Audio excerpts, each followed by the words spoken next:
Hello everyone. I know you use this video to fall asleep, so before that, like the video and subscribe to the channel. Also, where are you from and what time are you watching? Now get comfortable and relax.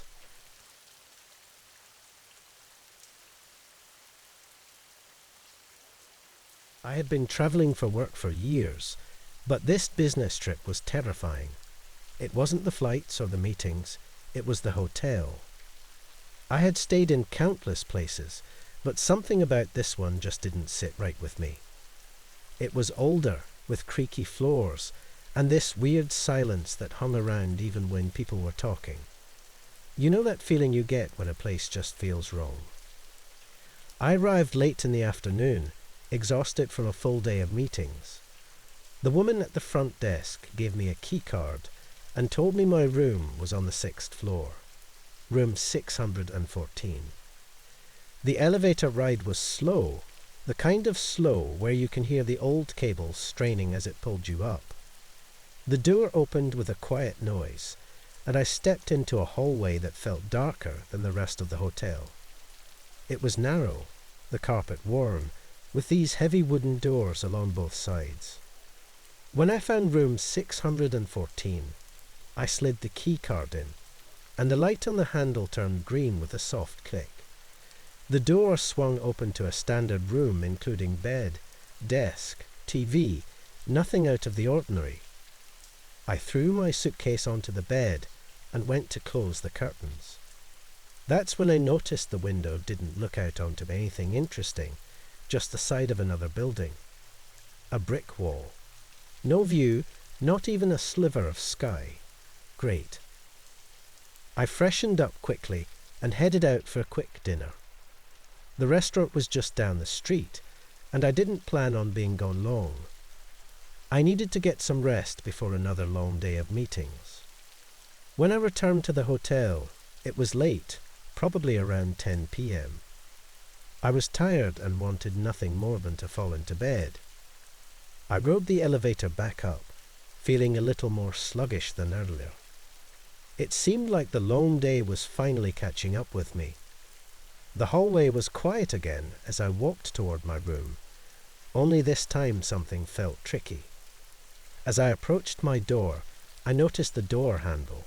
It was turned, as if someone inside had locked it from the inside. That didn't make sense.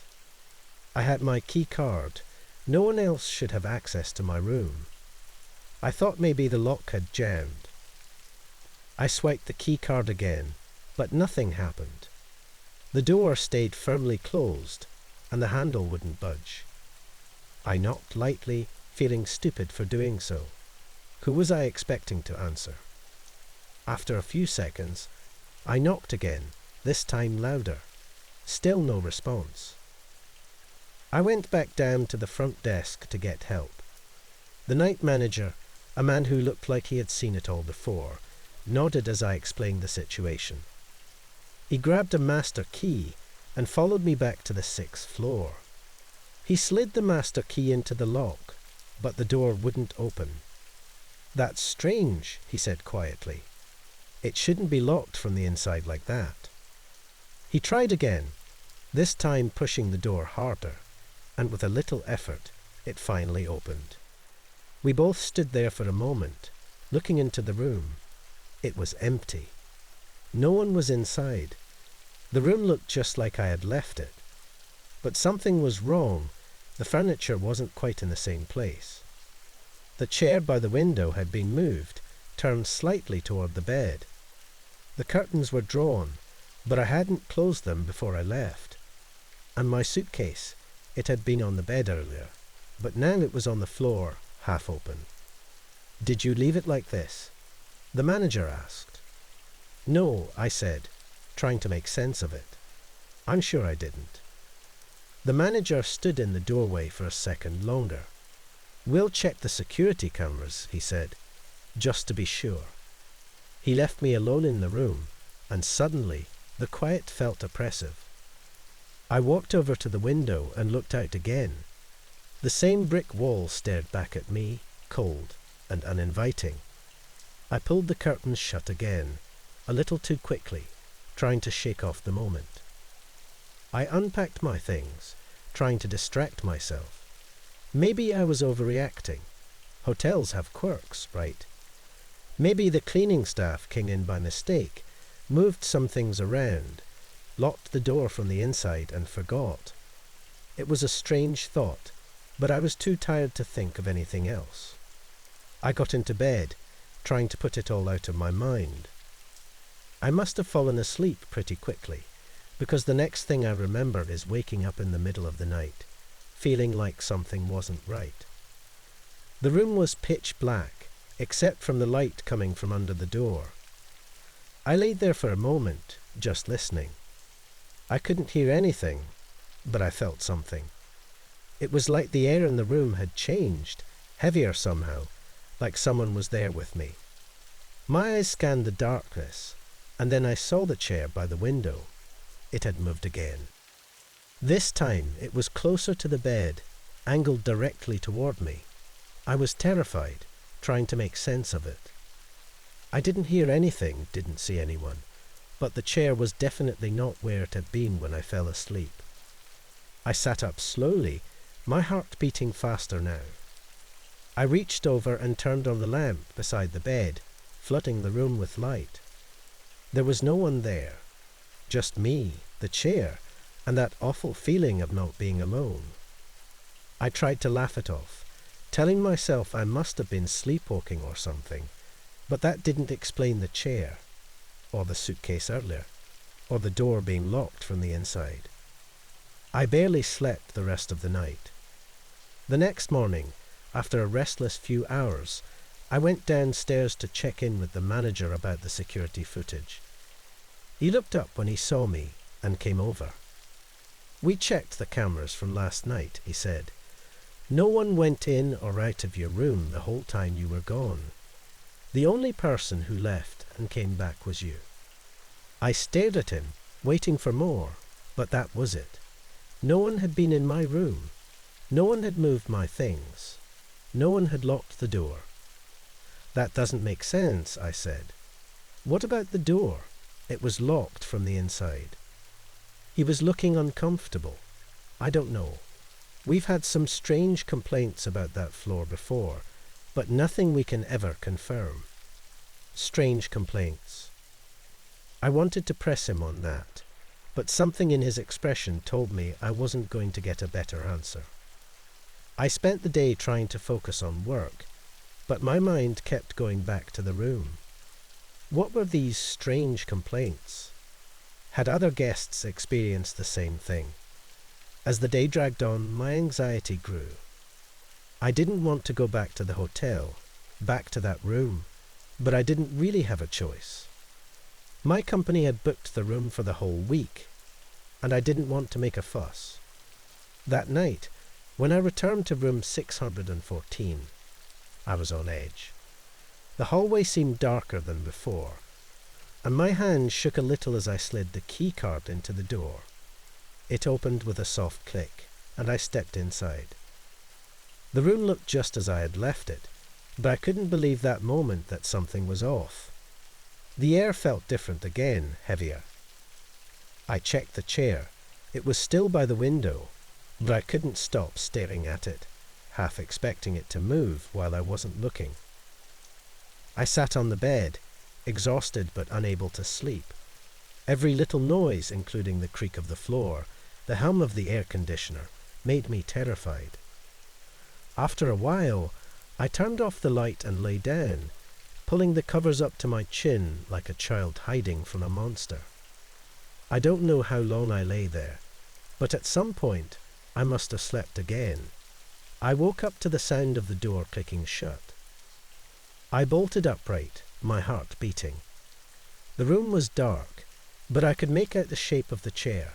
It had moved again. This time, it was even closer to the bed, just a few feet away. I reached for the lamp, my fingers shaking, but before I could turn it on, I saw something move out of the corner of my eye. The door, the one that had just closed, was slowly swinging open again. I felt paralyzed, unable to move, unable to breathe.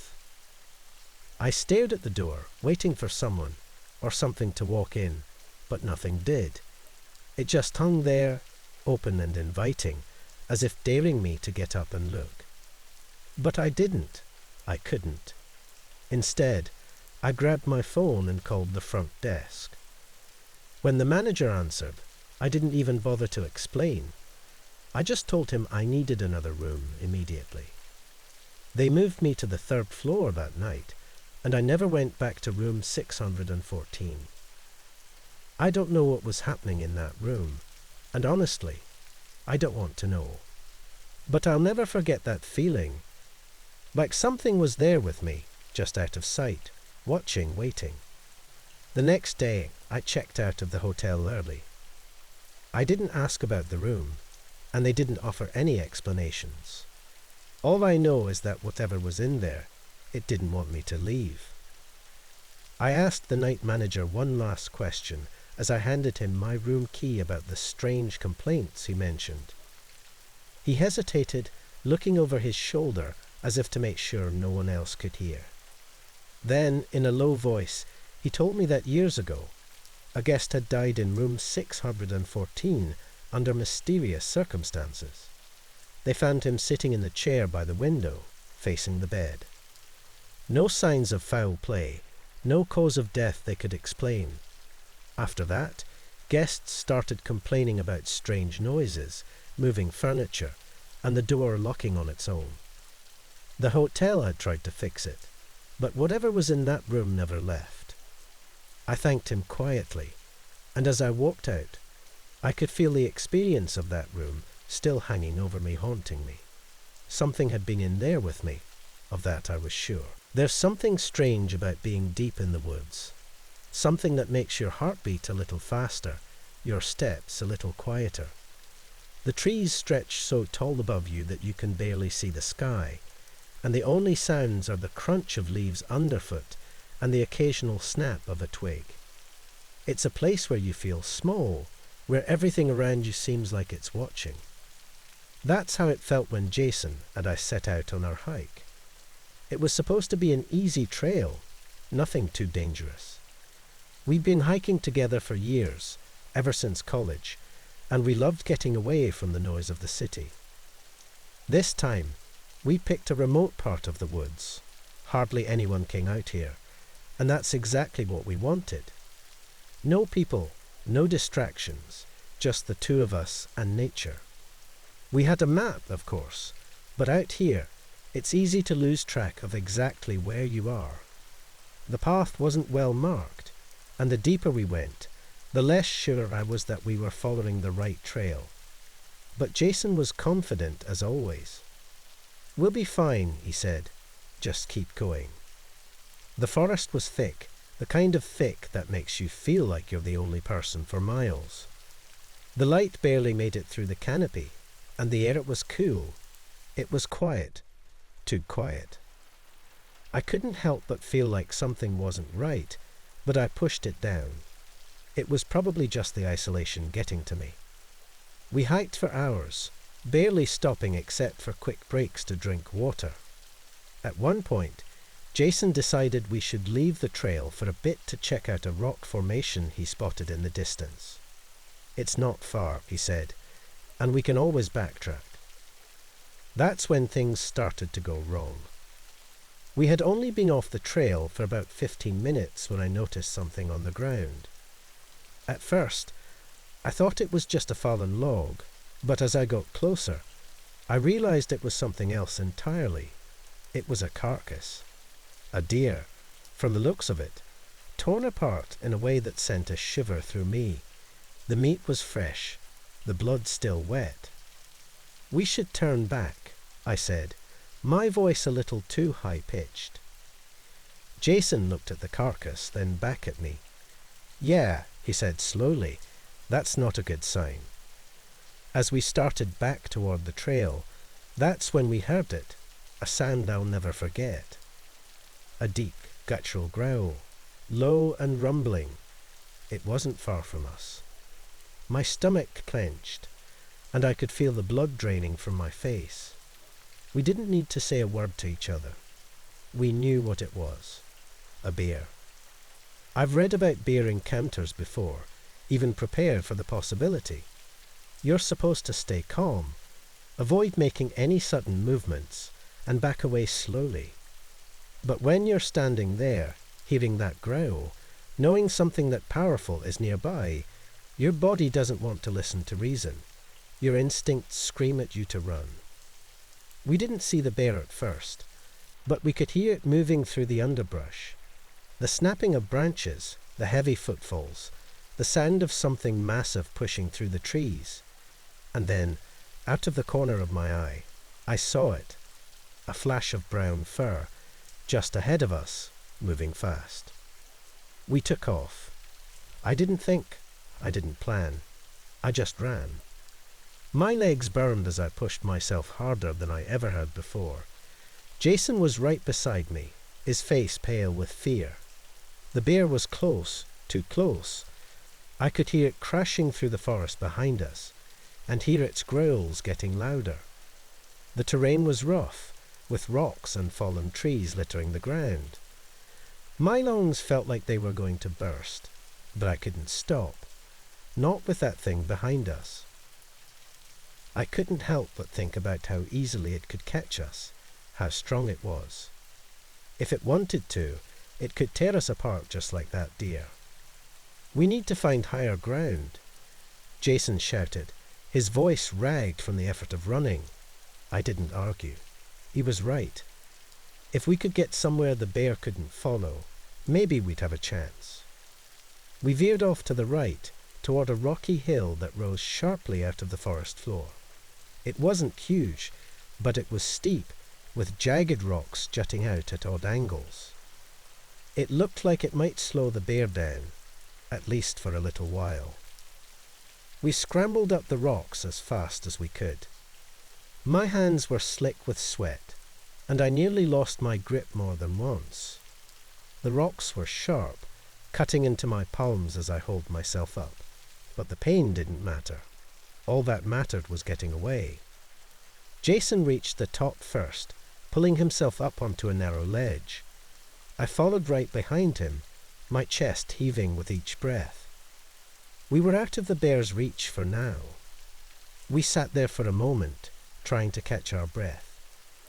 My whole body was shaking, not just from the effort of running, but from the fear.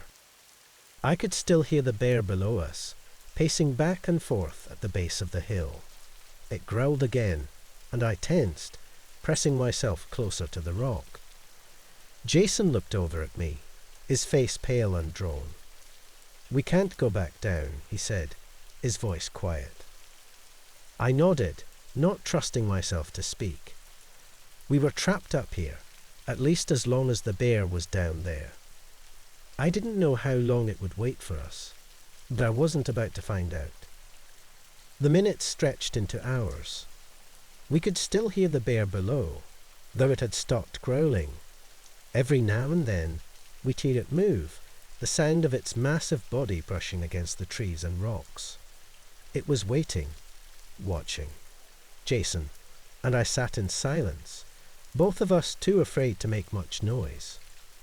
My heart hadn't slowed down since we'd climbed up here, and every sound in the forest felt like a threat. The wind in the leaves, the snapping of twigs, it all made me jump. I couldn't shake the feeling that the bear wasn't the only thing out here, that something else was watching us, waiting for us to make a mistake. The sun started to dip lower in the sky, casting long shadows across the forest. It would be dark soon, and the thought of spending the night out here, with that bear lurking below, filled me with a new kind of dread. "What are we going to do?" I asked, finally breaking the silence. Jason shook his head, his eyes focused on the trees below. "We wait," he said. "It has to leave eventually." But as the sky darkened, my hope of the bear leaving faded. It wasn't going anywhere. It wanted us, and it was willing to wait as long as it had to. Hours passed. The sky above turned from blue to black, and the forest around us grew darker, more ominous. The sounds of the forest came alive at night, branches creaking, leaves rustling, the occasional hoot of an owl. But the bear was silent now, and that silence was worse than its growls had been. I was cold.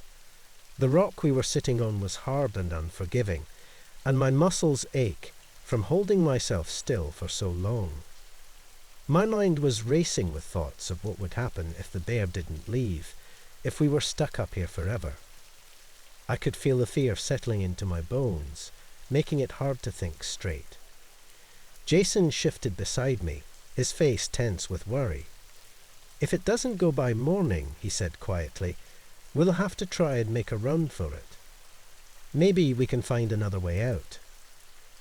I didn't want to think about running again, not after what had happened the first time. But I knew he was right.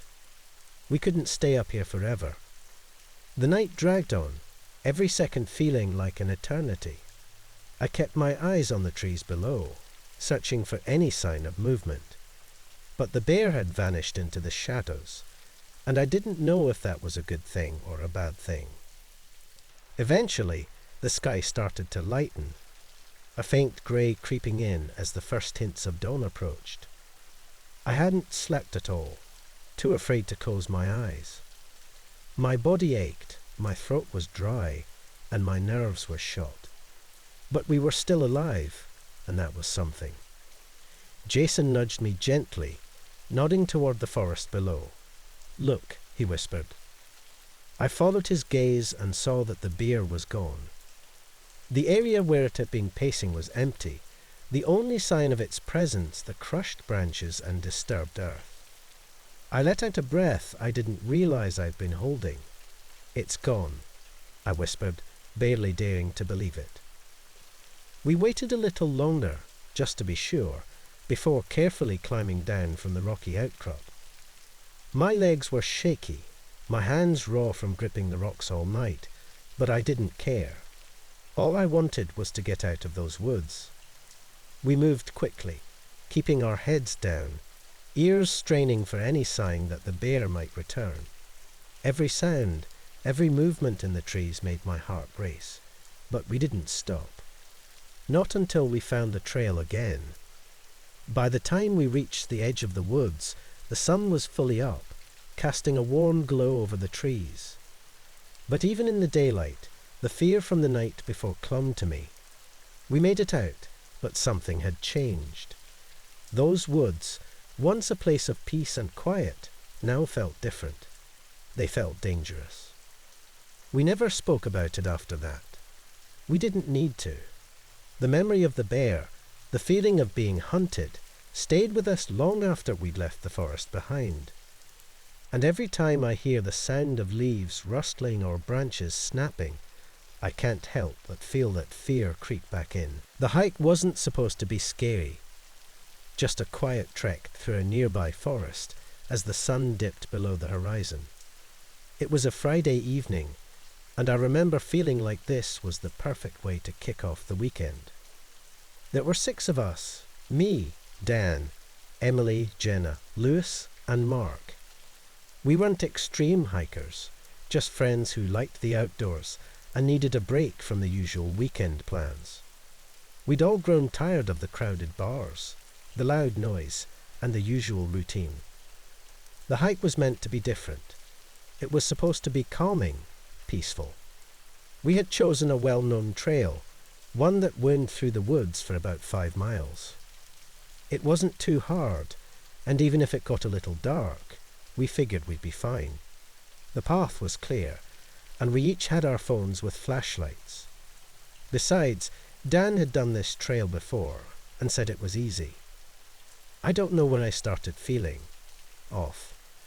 Maybe it was after the sun disappeared and the woods became a darker shade of black than I expected. The trees crowded in, thick and shadowy, blocking out the last bit of light that clung to the sky.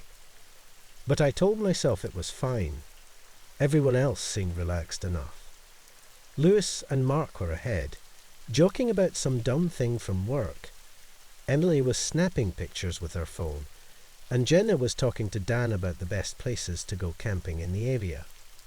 It was around this time that I heard it, the snap of a twig. Just one at first, behind us, off the trail. I stopped for a moment, looking into the woods, but saw nothing. Maybe a deer, I thought. Maybe something else. I didn't say anything. We kept walking. Then, a second snap. This time it was louder, like something bigger had stepped on a branch. I looked over at Dan, but he didn't seem to notice. "Hey," I called quietly, stopping again. "Did you hear that?" He paused and listened for a moment. Nothing. He gave me a shrug, and we all kept walking, but now I couldn't shake the feeling that something was following us. I kept looking over my shoulder, trying to catch a glimpse of whatever it was, but the woods were too dark, and our flashlights didn't reach far enough. We were about halfway through the hike when Emily froze in her tracks. "Wait, do you guys see that?" She pointed toward the trees on the left side of the trail. At first, I thought she was messing around, trying to freak us out. But when I looked closer, I saw them, 2 glowing spots, high up in the darkness. They were small, almost like someone had held up 2 tiny flashlights, except they were too far from the trail and too still. "What is that?" Jenna asked, her voice low. "Probably just a deer," Lewis said with a smirk. "They have those reflective eyes, you know." But something about it didn't sit right with me. I've seen deer before, plenty of times, and these eyes, they were too high off the ground. And besides, the woods were silent. No rustling, no sound of hooves or feet. Just those eyes staring back at us, unblinking. "Yeah, maybe," I said, though I didn't believe it. "Let's keep going." We picked up the pace a little, trying not to seem nervous. I told myself it was nothing, just an animal curious about us. But every few minutes, I caught sight of them again, off to the side, then on the other side of the trail. Each time, they seemed closer, like they were moving with us, but we never heard a sound. Dan was the first to say something that made us all pause. "There's more of them." He pointed ahead, and sure enough, more glowing pairs of eyes appeared in the distance, dotted among the trees. Not just 2 or 3, but at least half a dozen, scattered across both sides of the path. They didn't move. They just watched. Lewis laughed, but it sounded nervous. "Okay, that's starting to freak me out." "They're not deer," Emily whispered. "They're too tall, way too tall." She was right. Whatever those things were, their eyes were much higher than any deer I had ever seen. The tallest pair of eyes had to be at least 7 or 8 feet off the ground, way above our heads. And the silence, it was unnatural. No crickets, no wind through the trees, no animals scurrying in the underbrush. Just the soft crunch of our feet on the dirt path, and the eyes always watching. Mark tried to laugh it off. "Probably some prank, right? Like someone put lights out here to scare hikers, right?" But no one answered. We all knew it wasn't that simple. As we kept walking, the eyes didn't go away. They stayed with us, keeping pace, always in the trees but never too close, always just far enough that we couldn't see what was attached to them. It was like whatever was watching us wanted to be seen, but not fully, like it was playing with us. The path started to feel longer than it should have. I checked my phone. No signal, of course. I wanted to turn back, to tell everyone we should just leave the woods the way we came. But the thought of going back through the darkness, with those eyes following us, seemed worse. "They're not moving," Jenna said suddenly. "Why aren't they moving?" She was right. The eyes never moved.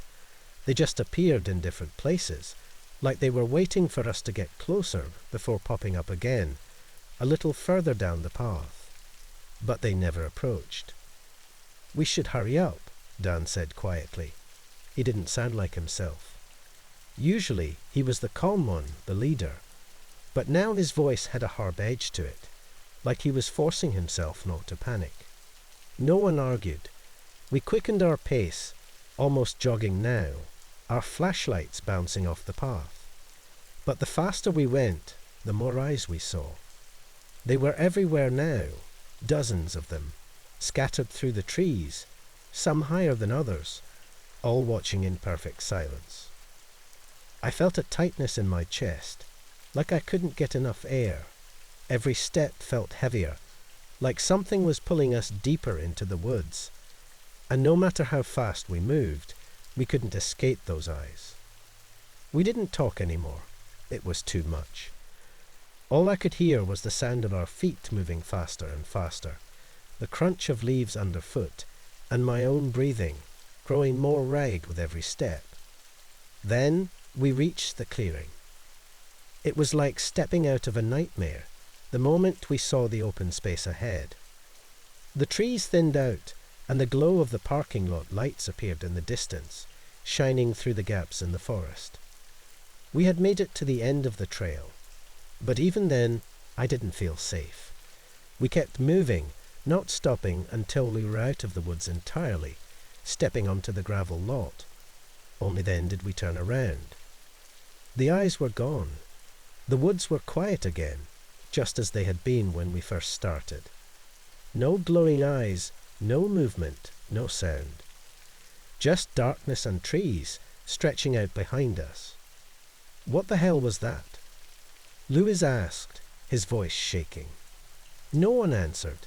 We didn't know.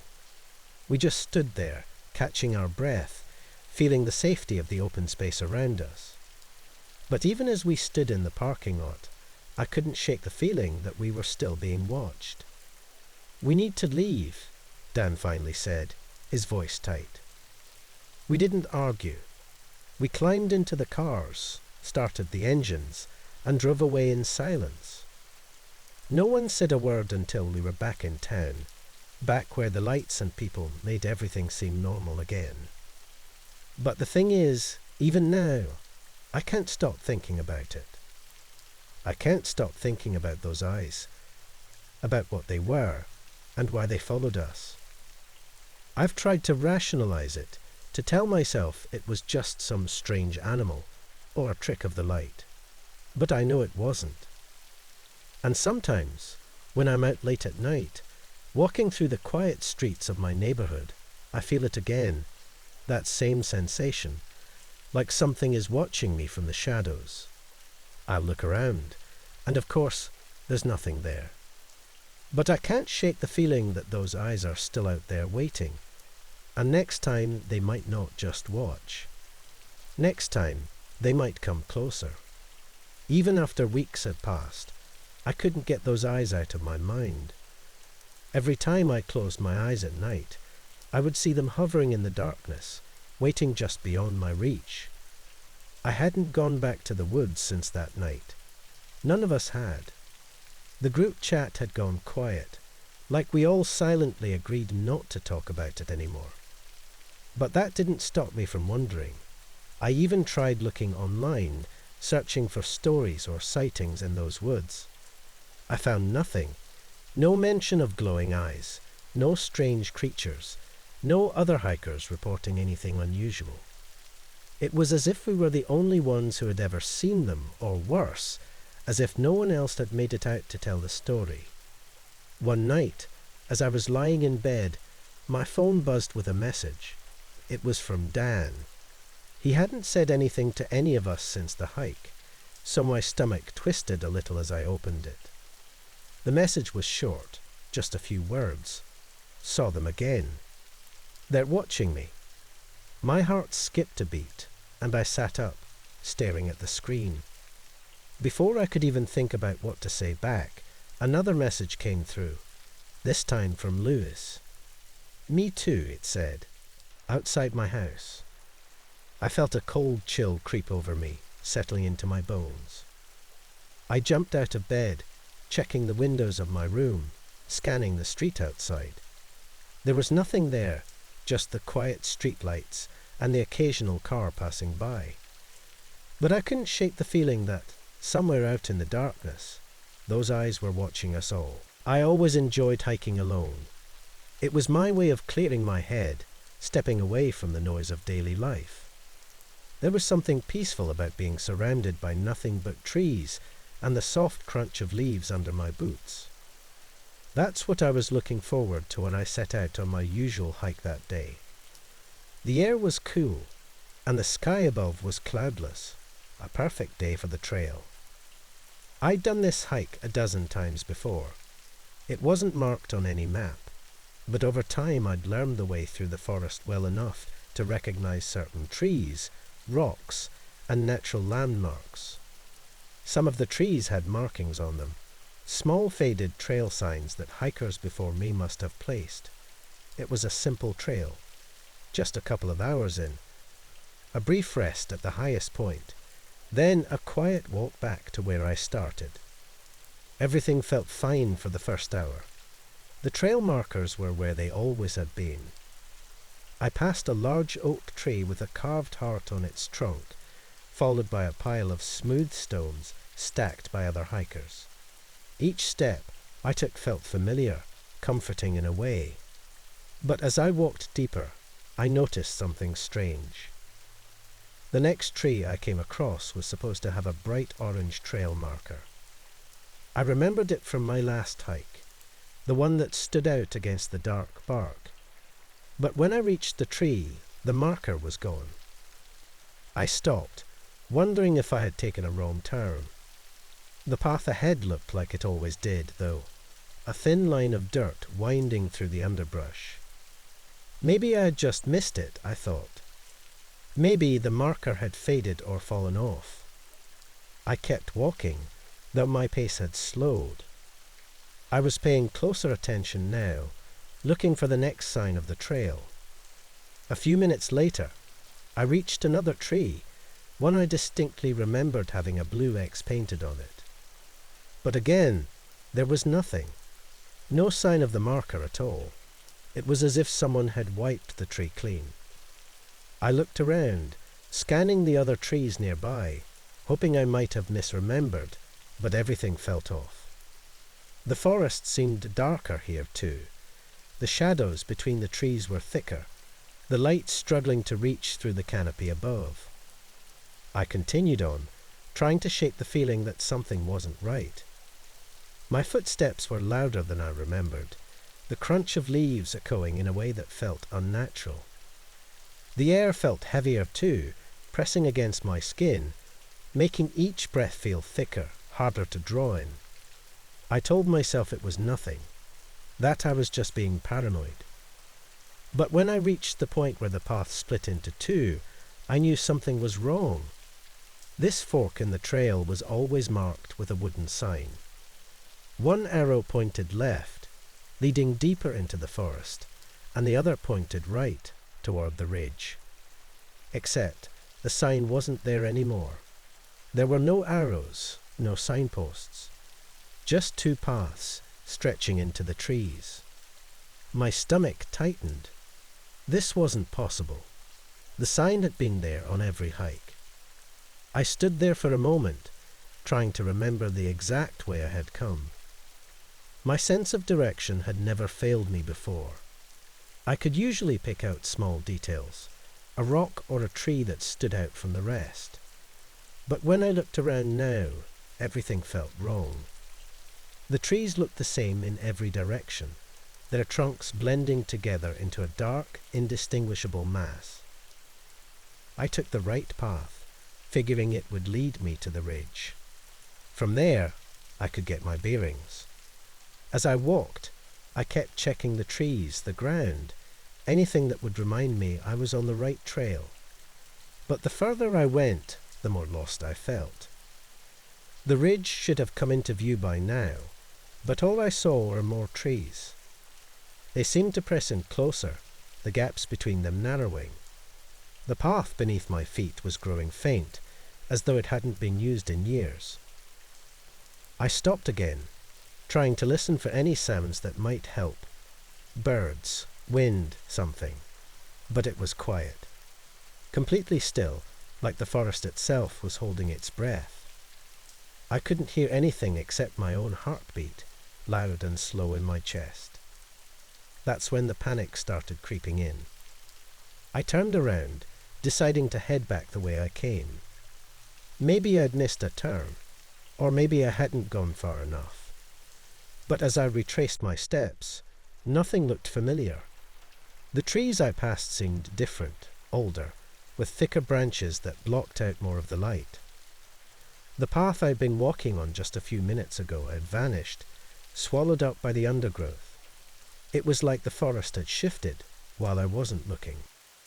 I quickened my pace, though every step felt harder, like the ground was pulling at my boots.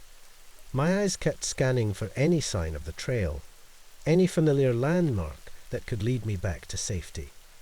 But everything was wrong. The rock formations I had used to guide myself were no longer there. Or maybe they were, but they looked different now, twisted, misshapen in ways that didn't make sense. My breathing grew faster, my throat tightening as I moved. The trees around me felt closer than ever, their branches hanging low, as if they were trying to block my way. The more I tried to navigate through the forest, the more lost I became. The sun, which had been high in the sky when I started, was sinking lower, casting long, deep shadows that stretched across the forest floor. I kept walking, hoping that if I just moved fast enough, I would find the way out. But no matter how far I went, everything stayed the same. It was as if the forest was playing tricks on me, twisting itself to confuse me, pulling me deeper into its maze. I stopped again, out of breath and frustrated. The panic in my chest had spread, clawing at my thoughts. I felt the urge to scream, to yell out into the silence, but I knew it wouldn't help. I was alone out here. No one would hear me. No one would find me. I sat down on a fallen log, trying to calm myself. My mind raced through all the possibilities. Maybe I had just gotten turned around.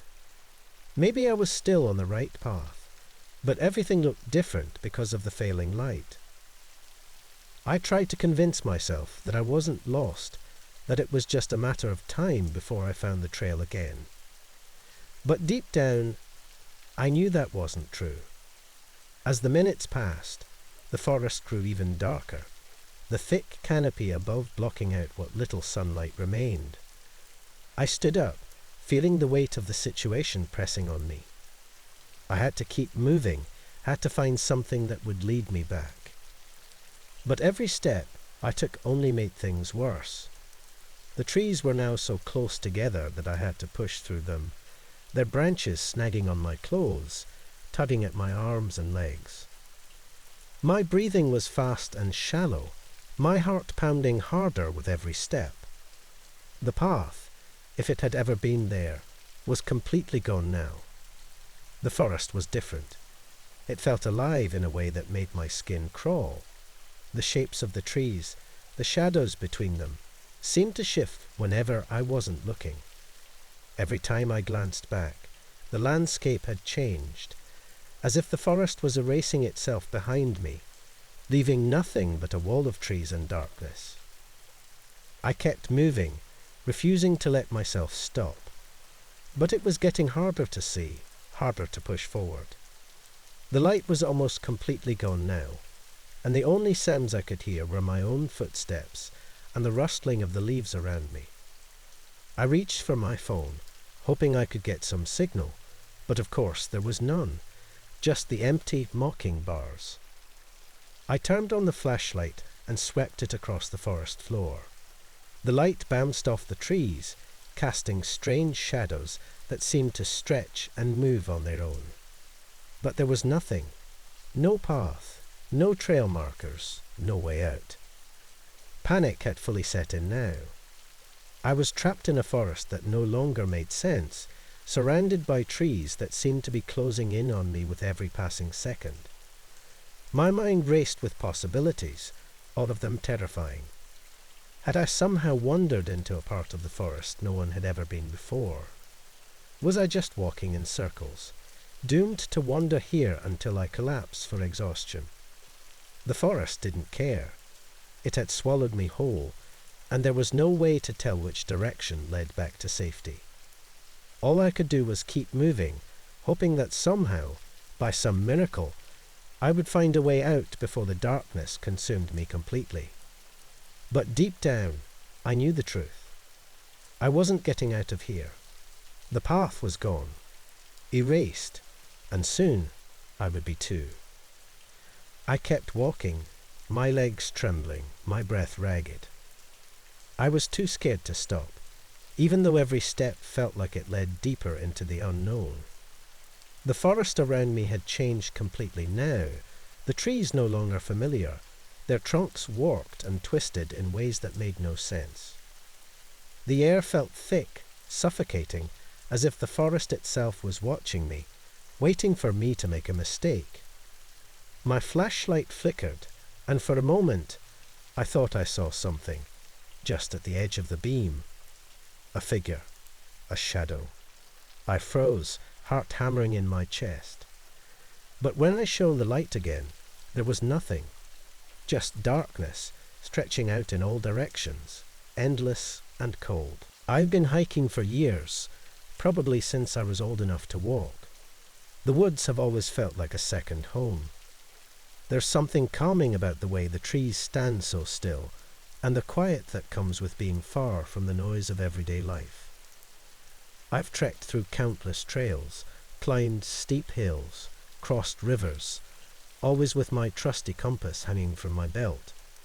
It's old, handed down from my father, and it's never failed me, until that night. It started as a regular hike. I had a few days off, and wanted to explore some new territory deeper in the woods. I had this map that showed a trail not many people used, and I figured it would be a good challenge. I packed light, just the essentials: water, some food, a flashlight, and of course my compass. The trail was peaceful at first, just the usual sounds of nature. Leaves crunching beneath my boots, birds calling out to each other in the trees, the occasional rustle of some small animal in the underbrush. I was having a good time, even though I had never been this way before. The map seemed straightforward enough, and the compass kept me on track. About halfway through the day, I noticed the woods starting to change. The trees grew taller, closer together, and the air felt thicker, like it was harder to breathe. I chalked it up to the altitude, or maybe just that sense you get when you know you're far from anyone else. But it wasn't a bad feeling. Not yet. The real trouble began as the sun started to set. I planned to make it to a clearing marked on the map before dark, but I must have been walking slower than I thought. The trees blocked most of the sunlight, and the forest around me began to fade into shadows. I wasn't worried though. I had my compass, and I knew the trail would eventually open up. I stopped to check the map and my bearings. That's when I noticed the compass. The needle wasn't pointing north anymore. It was spinning in slow, lazy circles, like it couldn't find its place. I tapped it, shook it a bit, but nothing changed. I figured maybe I had gotten turned around somehow, or maybe something in the area was throwing off the magnetic pole. I tried to stay calm, telling myself I just needed to keep moving. I could always backtrack if I needed to. So I chose a direction that felt right and started walking again. But after a few minutes, something felt off. The path didn't seem familiar anymore. The trees looked the same, but somehow different. It was hard to explain.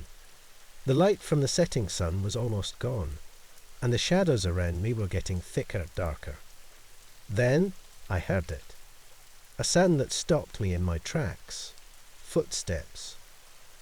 At first, I thought maybe another hiker had wandered off the trail, but the steps were slow, deliberate, circling around me. I stopped walking and stood still listening. The footsteps stopped too. My heart started to beat harder in my chest. Hello. I called out, hoping maybe someone would answer. Nothing. Just silence. But I couldn't shake the feeling that I wasn't alone. I couldn't see anyone, but I knew, deep inside, something was watching me. I started walking faster, trying to get away from the sound.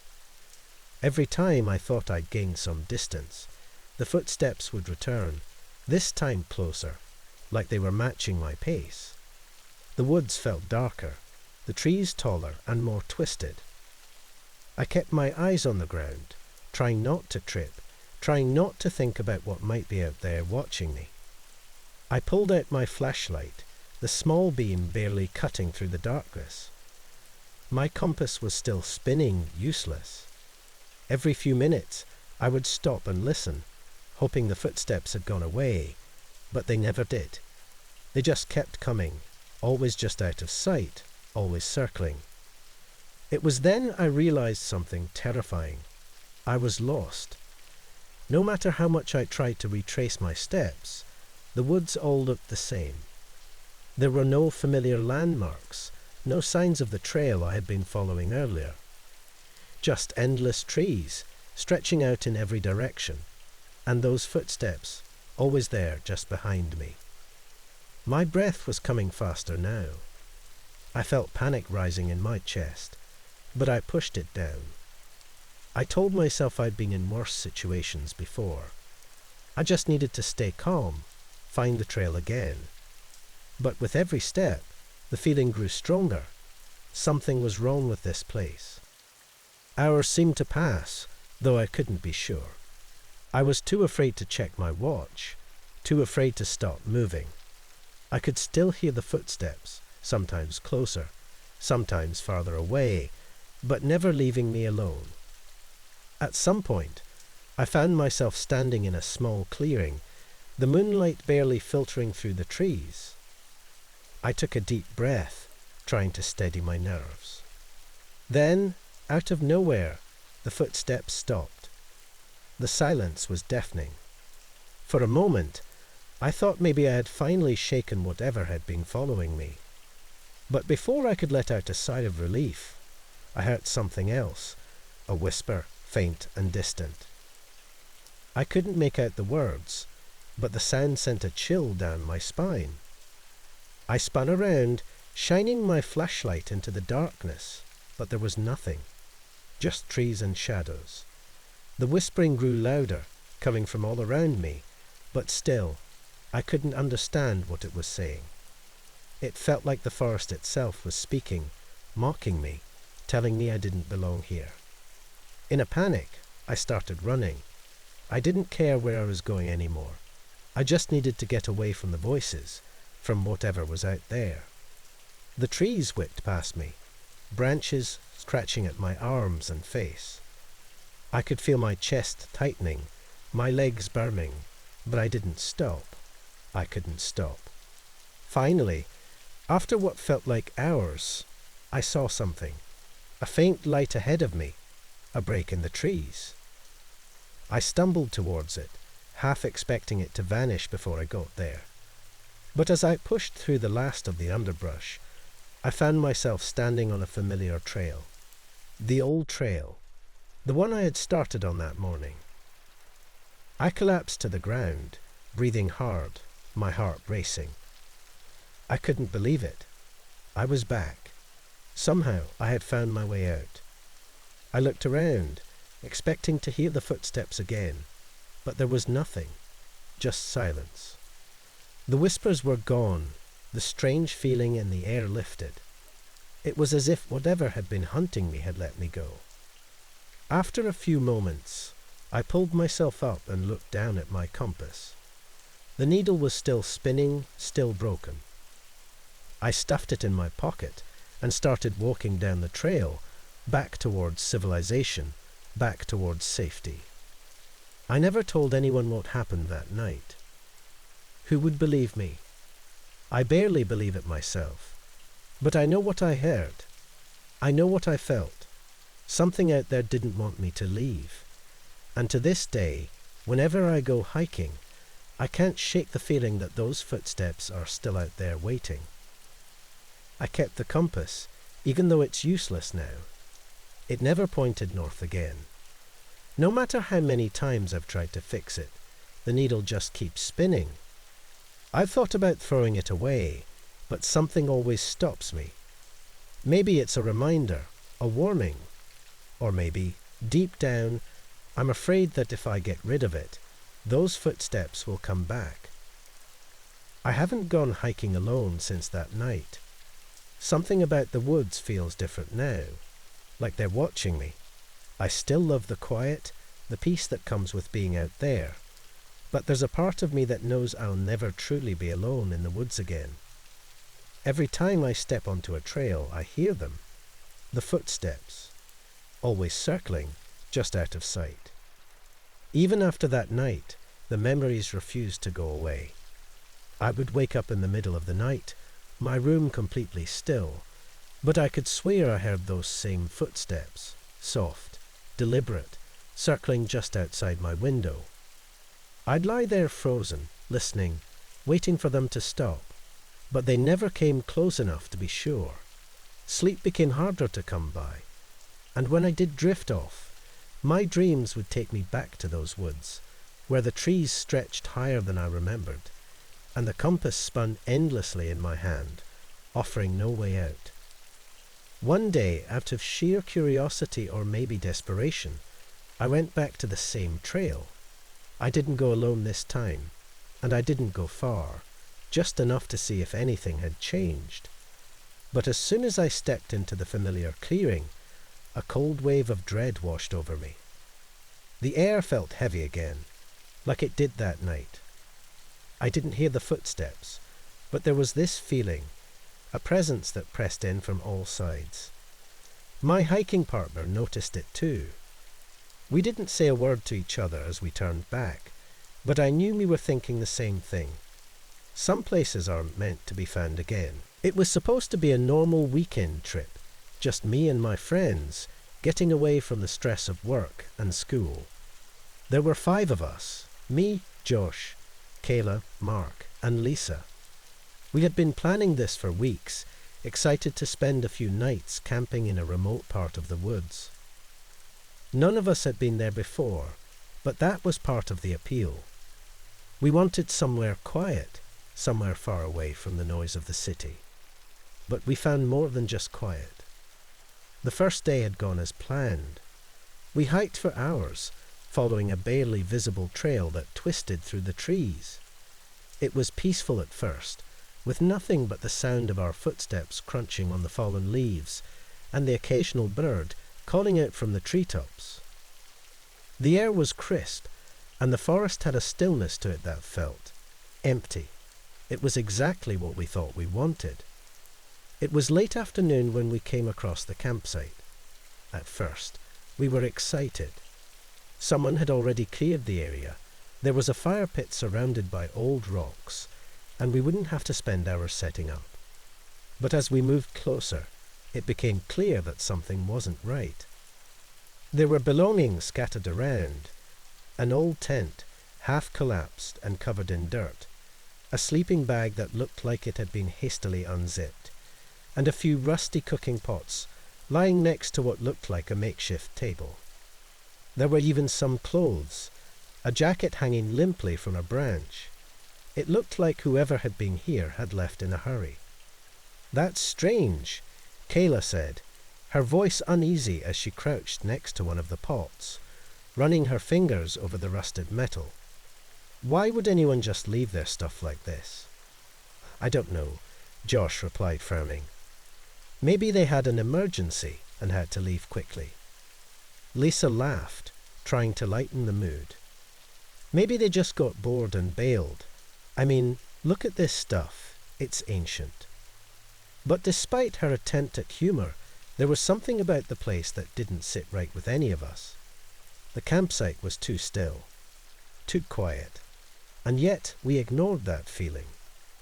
We set up our tents a little farther away, telling ourselves that the abandoned gear wasn't our problem. As night fell, we built a fire and settled in, trying to shake off the strange feeling that had settled over the group. We ate, laughed, and tried to act like everything was normal. But I could tell that no one was completely comfortable. The forest, once so peaceful during the day, seemed darker now, as if the trees were pressing in on us. Around midnight, we decided to call it a night. One by one, we zipped up our tents, the fire dying down to glowing embers. I remember lying there, staring at the roof of my tent, trying to force myself to sleep. But the silence outside felt thick, almost oppressive. That's when I heard it. At first, it was faint. So faint I thought it might have been my imagination. But then it came again, louder this time. Laughter.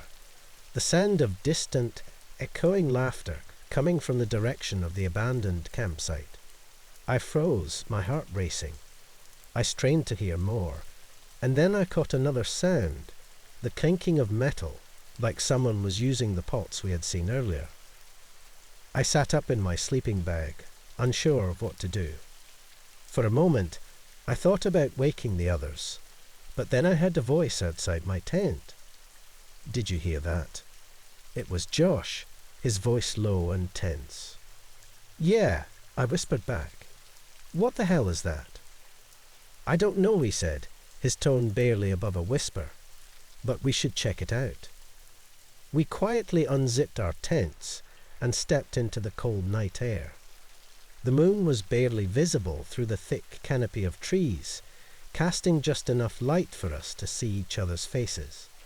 Kayla, Mark, and Lisa were already outside, standing in a tight circle near the dying fire.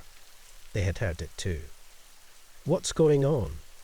Lisa asked, her voice shaky. Who's out there? I don't know, Josh repeated, glancing in the direction of the old campsite. But it's coming from over there.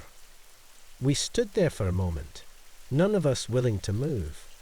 The laughter had stopped, but the memory of it hung in the air like a heavy weight. Finally, Josh broke the silence. We need to check it out, he said, his voice firm. We can't just sit here and pretend we didn't hear that. Reluctantly, we grabbed our flashlights and made our way toward the abandoned campsite. The air felt colder as we approached, and the shadows seemed to stretch longer. I could feel my heart pounding in my chest, and I gripped my flashlight so hard my knuckles turned white. When we reached the campsite, it looked just as it had earlier, abandoned and untouched. But something was wrong. The pots that had been lying on the ground were now neatly stacked on the makeshift table, and the tent that had been collapsed was now fully upright, as if someone had just set it up. We stood there, staring at the scene in disbelief. None of us said a word, but I could tell we were all thinking the same thing. Someone had been here. Someone had been using the campsite. But there was no one in sight. Suddenly, the laughter started again, this time louder, closer.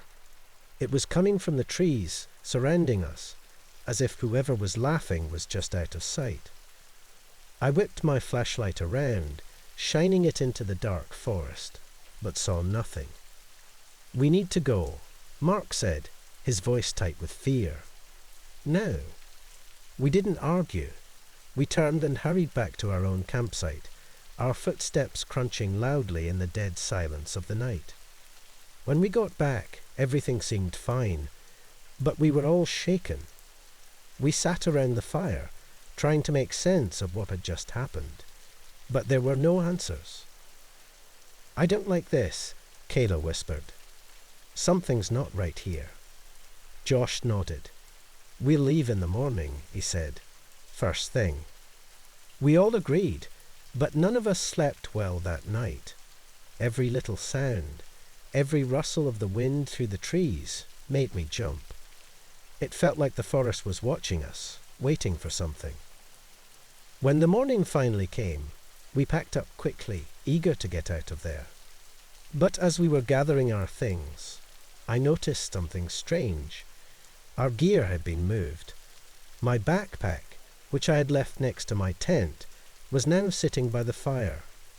Kayla's jacket, which she had hung on a branch, was lying on the ground, covered in dirt. Mark's sleeping bag was unrolled and spread out as if someone had been lying in it. We hadn't noticed it in the dark, but now in the daylight it was clear. Someone, or something, had been messing with our stuff while we slept. No one said a word. We finished packing in silence, the tension between us thick and heavy. As we started the hike back to the car, I couldn't shake the feeling that we were being watched. The forest, once so peaceful, now felt like it was alive, like it was breathing around us, closing in. The laughter had stopped, but the memory of it lingered. Every crack of a branch, every rustle of leaves, sent a jolt of fear through me. I kept looking over my shoulder, half expecting to see someone, or something following us. But we never saw anyone. The hike back felt longer than it should have, the weight of what had happened pressing down on us with every step. When we finally reached the car, no one said a word. We just piled in, grateful to be leaving that place behind. As we drove away, I glanced out the window, watching the trees blur together. I told myself it was over, that we were safe now. But I couldn't shake the feeling that we hadn't really left that campsite behind, that a part of it had followed us. Later that night, back at home, I sat in bed, the events of the trip replaying over and over in my mind. I couldn't sleep. Every time I closed my eyes, I heard the laughter again, echoing in my ears, as if it were still out there, somewhere in the darkness, waiting. I thought I could move past it, that once I was home, everything would go back to normal. But the next few days proved me wrong.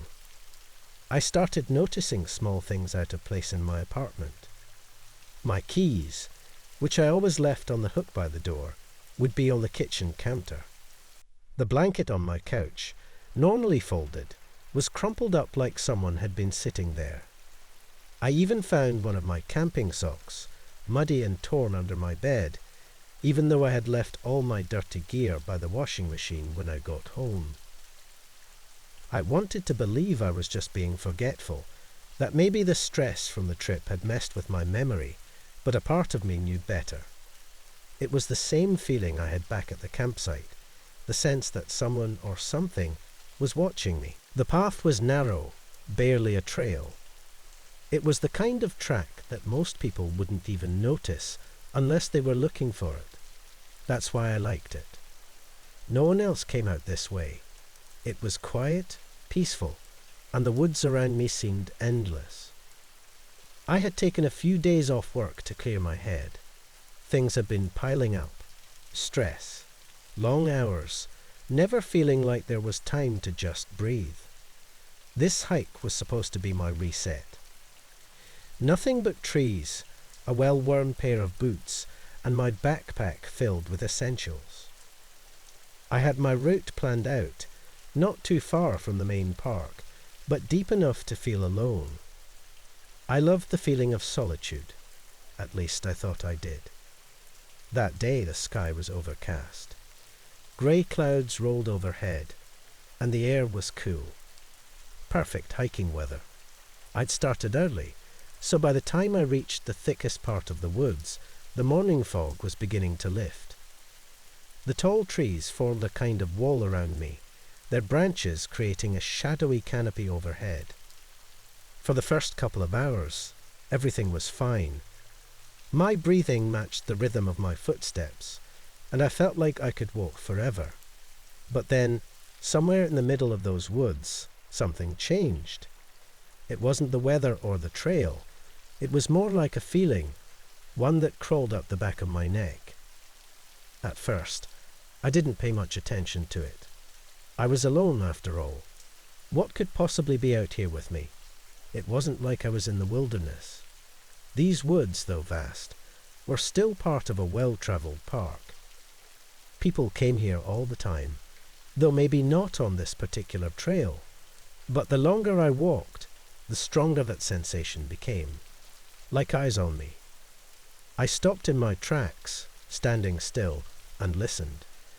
Nothing but the usual forest sounds, the rustling of leaves, the occasional bird, the wind brushing through the trees. I told myself it was nothing, just my mind playing tricks. I had been under a lot of stress, after all. I shook it off and kept walking. But that feeling didn't go away.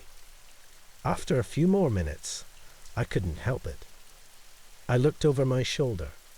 Just a quick glance, enough to reassure myself that I was alone. That's when I saw it. Far behind me, between the trees, there was a shape. It wasn't moving. Just standing there, dark and still. I blinked, rubbed my eyes and looked again. Maybe it was a tree trunk or a shadow cast by the branches above. But it didn't feel like a tree, and it definitely didn't feel like a shadow. My heart started beating faster, and I turned around to keep walking. I told myself not to be paranoid. Things can look strange in the woods, especially when you're tired. I picked up the pace, feeling the weight of my backpack digging into my shoulders as I moved. But every few minutes, I'd stop and look back again. Each time it was there.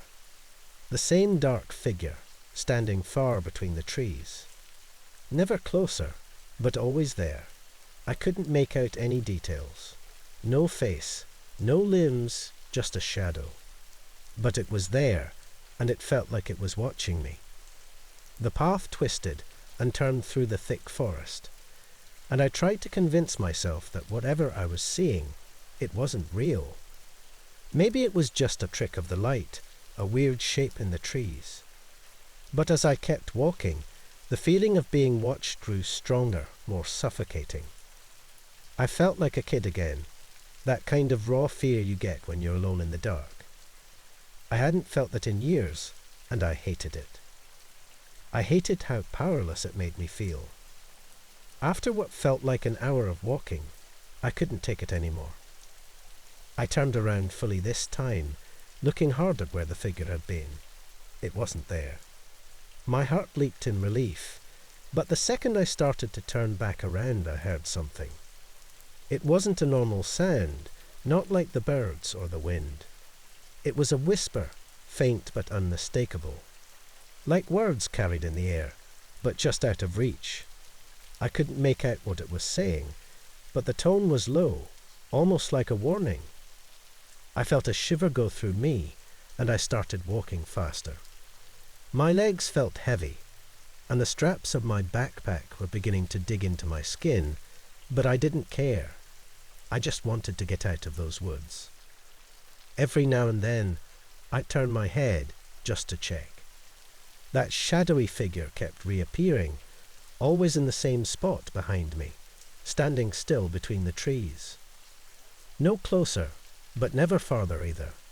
It was like it was keeping pace with me, but staying just far enough to remain out of reach. And the whispers, they kept coming. Sometimes they sounded close. Other times they were so faint, I almost thought they were in my head. But I knew they weren't. My heart was racing now, and I could feel a cold sweat on my back. I wasn't far from the end of the trail, but every step felt like it was taking me deeper into something I didn't understand, something I couldn't explain. My legs ached, and my throat was dry, but I didn't stop. I couldn't. The shadow didn't move, but I could feel it, always there just behind me waiting. At some point, I must have veered off the main trail without realizing it. The trees looked unfamiliar, thicker and darker. The air felt colder too, biting at my skin as I hurried through the underbrush. I could barely hear the forest anymore. No birds, no wind, just that constant, low whisper. I wanted to run, but my legs wouldn't cooperate. It was like something was weighing me down, slowing me. My breath was shallow, coming in quick bursts, and the panic that had been building up inside me was starting to take over. I don't know how long I kept walking before I saw the cabin.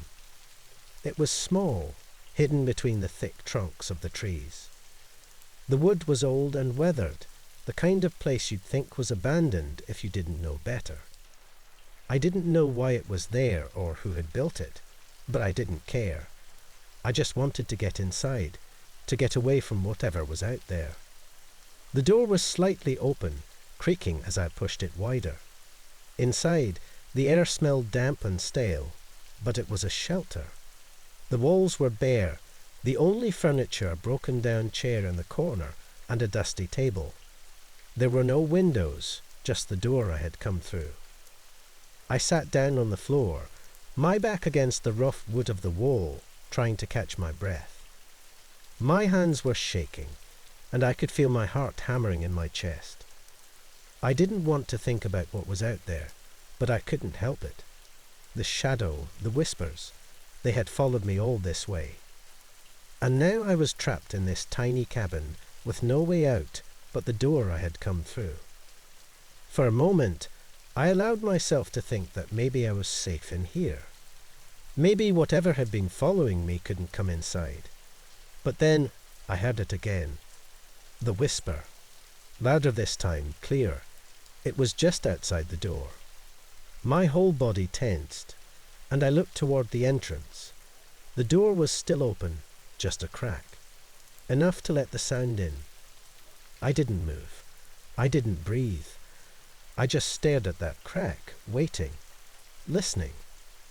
The whisper turned into words now, soft and low, but distinct. Come, out. I felt my stomach twist, and my mouth went dry. I wanted to scream, to get up and run, but my body wouldn't let me. I was frozen to the spot, trapped by the fear that gripped every part of me. The door creaked open a little more. I could see the trees outside, the dark trunks standing like silent sentinels. And then I saw it. The shadow. It was standing just outside the cabin, its shape barely visible in the fading light. It didn't move, didn't come any closer, but I knew it was watching me, waiting. Come.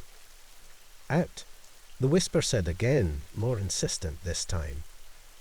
I couldn't take it. My body moved before I could stop it, scrambling to my feet and rushing to the door. I slammed it shut, throwing my weight against it, as if that thin piece of wood could keep whatever was out there away from me. The whisper stopped. For a long moment, there was nothing. No sound, no movement, just the pounding of my heart in my ears. And then slowly I heard footsteps. They were soft, deliberate, moving away from the cabin. The shadow was leaving. I stood there, my back against the door, listening until I couldn't hear the footsteps anymore. But I didn't move. I stayed there, leaning against the door, too scared to leave, too scared to stay. The woods outside were quiet now, but I knew the shadow was still out there, waiting for me. I didn't know what it wanted or why it had followed me, but I knew one thing for sure. It wasn't finished with me yet. I don't remember how long I stayed in that cabin. The sun set, and the darkness outside felt thicker than it should have been. The air was heavy, and the silence was unbearable. Eventually, I made my way back to the trail, but every step felt wrong. The weight of being watched never left me, even as I finally reached the edge of the woods and the parking lot came into view. I left that day, but I haven't been able to shake the feeling since. It was supposed to be a quiet, easy trip. We had done this drive dozens of times before. Highway driving at night is usually calming for me, just the hum of the car and the open road. My boyfriend, James, and I were heading back from visiting his parents, a 5-hour trip across mostly deserted highways. The night was dark, the kind where the sky seems like an endless blanket, the moon barely peeking through a thin layer of clouds. We were the only car on the road for miles. The glow of our headlights stretched out ahead, lighting up the asphalt and the occasional sign as we made our way through the countryside. James was driving, and I was half asleep in the passenger seat, curled up under a blanket.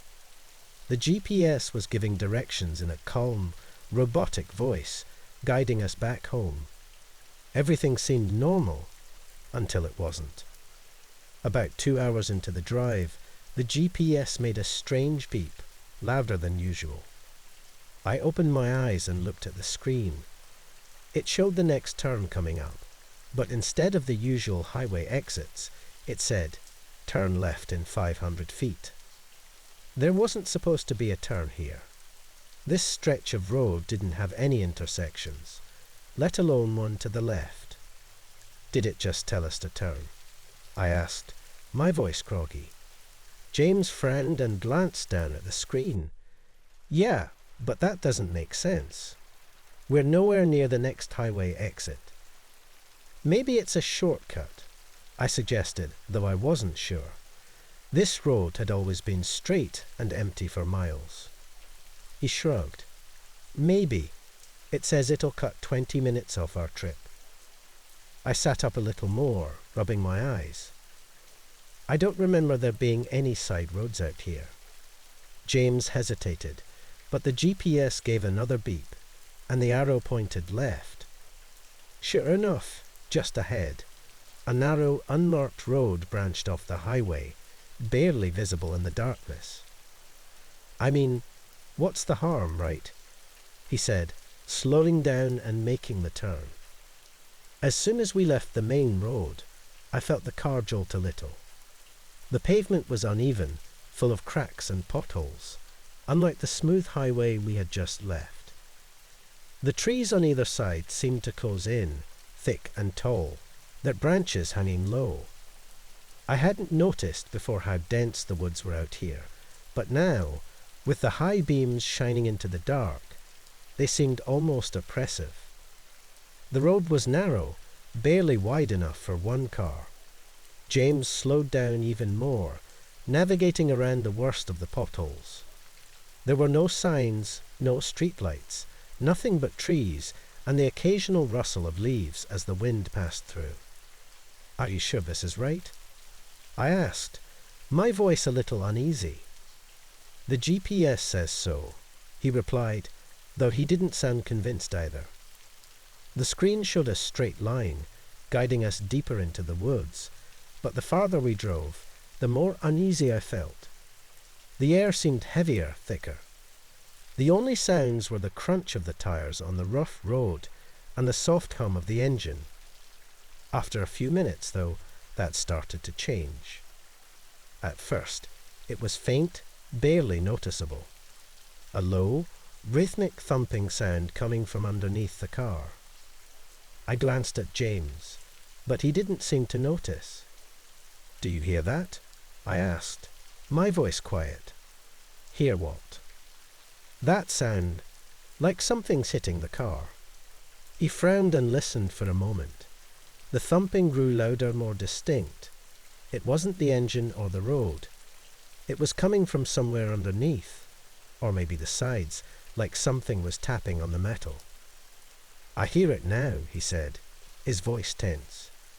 It's probably just the road, maybe a rock or something. I wasn't so sure. The noise wasn't steady, like a rock stuck in the tire would be. It was irregular, almost as if it was following us. Tap, tap, tap. James sped up a little, but the road was too rough to go fast. The thumping continued, growing louder, more insistent. I could feel my heart rate picking up. Something about this didn't feel right. Maybe we should turn around, I suggested, gripping the edge of my seat. We're already halfway through, according to the GPS, he said, though I could tell he was on edge now too. Suddenly, there was a loud bang from the back of the car. We both jumped, and James slammed on the brakes. The car screeched to a stop, and we sat there in the darkness, our breath heavy. What the hell was that? I whispered. I don't know, James said, his eyes darting around the rearview mirror. Maybe we hit something. I turned around, peering into the darkness behind us. The headlights barely reached a few feet back, and beyond that, it was just shadows and trees. "Stay in the car," James said, unbuckling his seatbelt. "Wait, what are you doing?" I grabbed his arm, panic rising in my chest. "I'm just going to check the back. We probably hit a branch or something." "I don't like this, James," I said, my voice shaking. "What if it's not just a branch?" He paused, his hand still on the door handle. He looked at me, then at the GPS screen. "It'll just take a second," he said, though he didn't sound too sure anymore. Before I could stop him, he opened the door and stepped out. The sound of the door closing echoed through the trees, and I felt a cold chill creep up my spine. I watched as he walked to the back of the car, his figure barely visible in the dim light. "Do you see anything?" I called out, trying to keep my voice steady. He didn't answer right away. He was bent over, inspecting something near the back tire. A few seconds passed, and then he straightened up. "There's nothing here," he said, sounding confused. "No damage, no branches, nothing." Before he could take another step, a sharp, high-pitched noise pierced the air. It came from the woods, from somewhere off to our right. It was a sound I had never heard before, a mix between a whistle and a scream, long and drawn out. I froze, my heart hammering in my chest. James stood there, staring into the trees, his face pale in the dim light. "What? What was that?" I whispered, but he didn't respond. He just stood there, looking into the darkness. "James," I said again, louder this time, my voice cracking. Finally, he snapped out of it. "Get in the car," he said, his voice tight, urgent. "Now." I didn't need to be told twice. I scrambled to unlock the doors, and he jumped back into the driver's seat, slamming the door shut behind him. His hands were shaking as he fumbled with the keys, turning the ignition. The car roared to life, and he threw it into gear, speeding down the road, the tires skidding on the rough pavement.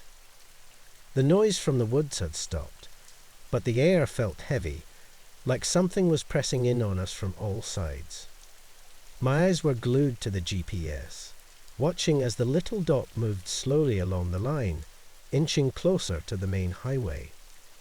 The strange tapping noise started again, louder this time, more frantic.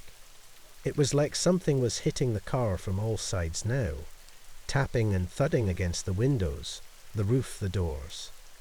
James gripped the wheel tightly, his knuckles white, his eyes darting between the road and the rearview mirror. "We're almost there," he said, his voice tight with fear. "Just a few more miles." I nodded, though I wasn't sure I believed him. The road seemed to stretch on forever, the trees closing in tighter around us. I glanced out the window, half expecting to see something in the trees, something watching us from the shadows.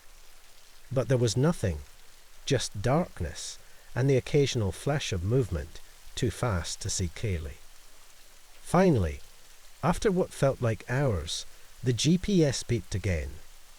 "Turn right in 500 feet, it said, its robotic voice calm and unaffected by the terror we were feeling. Sure enough, just ahead, the trees broke apart, and the familiar sight of the highway came into view. James didn't hesitate. He turned the car onto the main road, the tires screeching as we left the narrow, unmarked road behind. For a few minutes, neither of us said anything. The tapping sound had stopped the moment we hit the highway, and the air felt lighter, easier to breathe. But the tension in the car remained, thick and unspoken. James finally broke the silence. That was weird, right? That wasn't normal." "No," I said quietly. It wasn't. We drove in silence for the next hour, the glow of the highway lights comforting after the oppressive darkness of the woods. When we finally pulled into our driveway, it felt like a weight had been lifted. We both got out of the car, standing in the cool night air, just breathing. James pulled out his phone and checked the GPS history, scrolling through the route we had just taken. His face went pale as he stared at the screen. "What is it?" I asked, though I already had a sinking feeling in my stomach. There's no record of the detour," he said, his voice shaky. "It says we stayed on the highway the whole time." I took the phone from him, looking at the screen myself. Sure enough, the GPS showed a perfect, straight line along the main highway. No detours, no turns. I felt a chill creep up my spine. The road, the sounds, the strange detour, it was like it had never happened. But I knew better. We both did. And whatever had been out there in those woods, it knew too. I should have stayed home that night. I don't know what I was thinking, deciding to drive so late. It was almost midnight, and the fog was so thick I could barely see 10 feet in front of me. The road stretched endlessly into the grey, my headlights cutting through the mist, but not really showing me anything. The silence outside was oppressive, and it pressed against the windows, heavy and thick. I had been at my friend's house, catching up after months of not seeing each other. Time flew by, and before I knew it, I realized I had to drive home. It wasn't far, just about an hour through mostly empty country roads. But I hadn't anticipated the fog. There was something strange about the fog that night. It felt different, more like a wall closing in around me rather than the normal stuff you see in the mornings. I turned the radio off because the static was making me nervous, and the hum of the engine became the only sound. I gripped the steering wheel, focusing hard on the road. My eyes were starting to hurt from trying to see through the thick fog. I thought about pulling over, but I didn't want to sit out here in the middle of nowhere with nothing but fog for company. Something about stopping felt wrong. And then I saw it. A figure.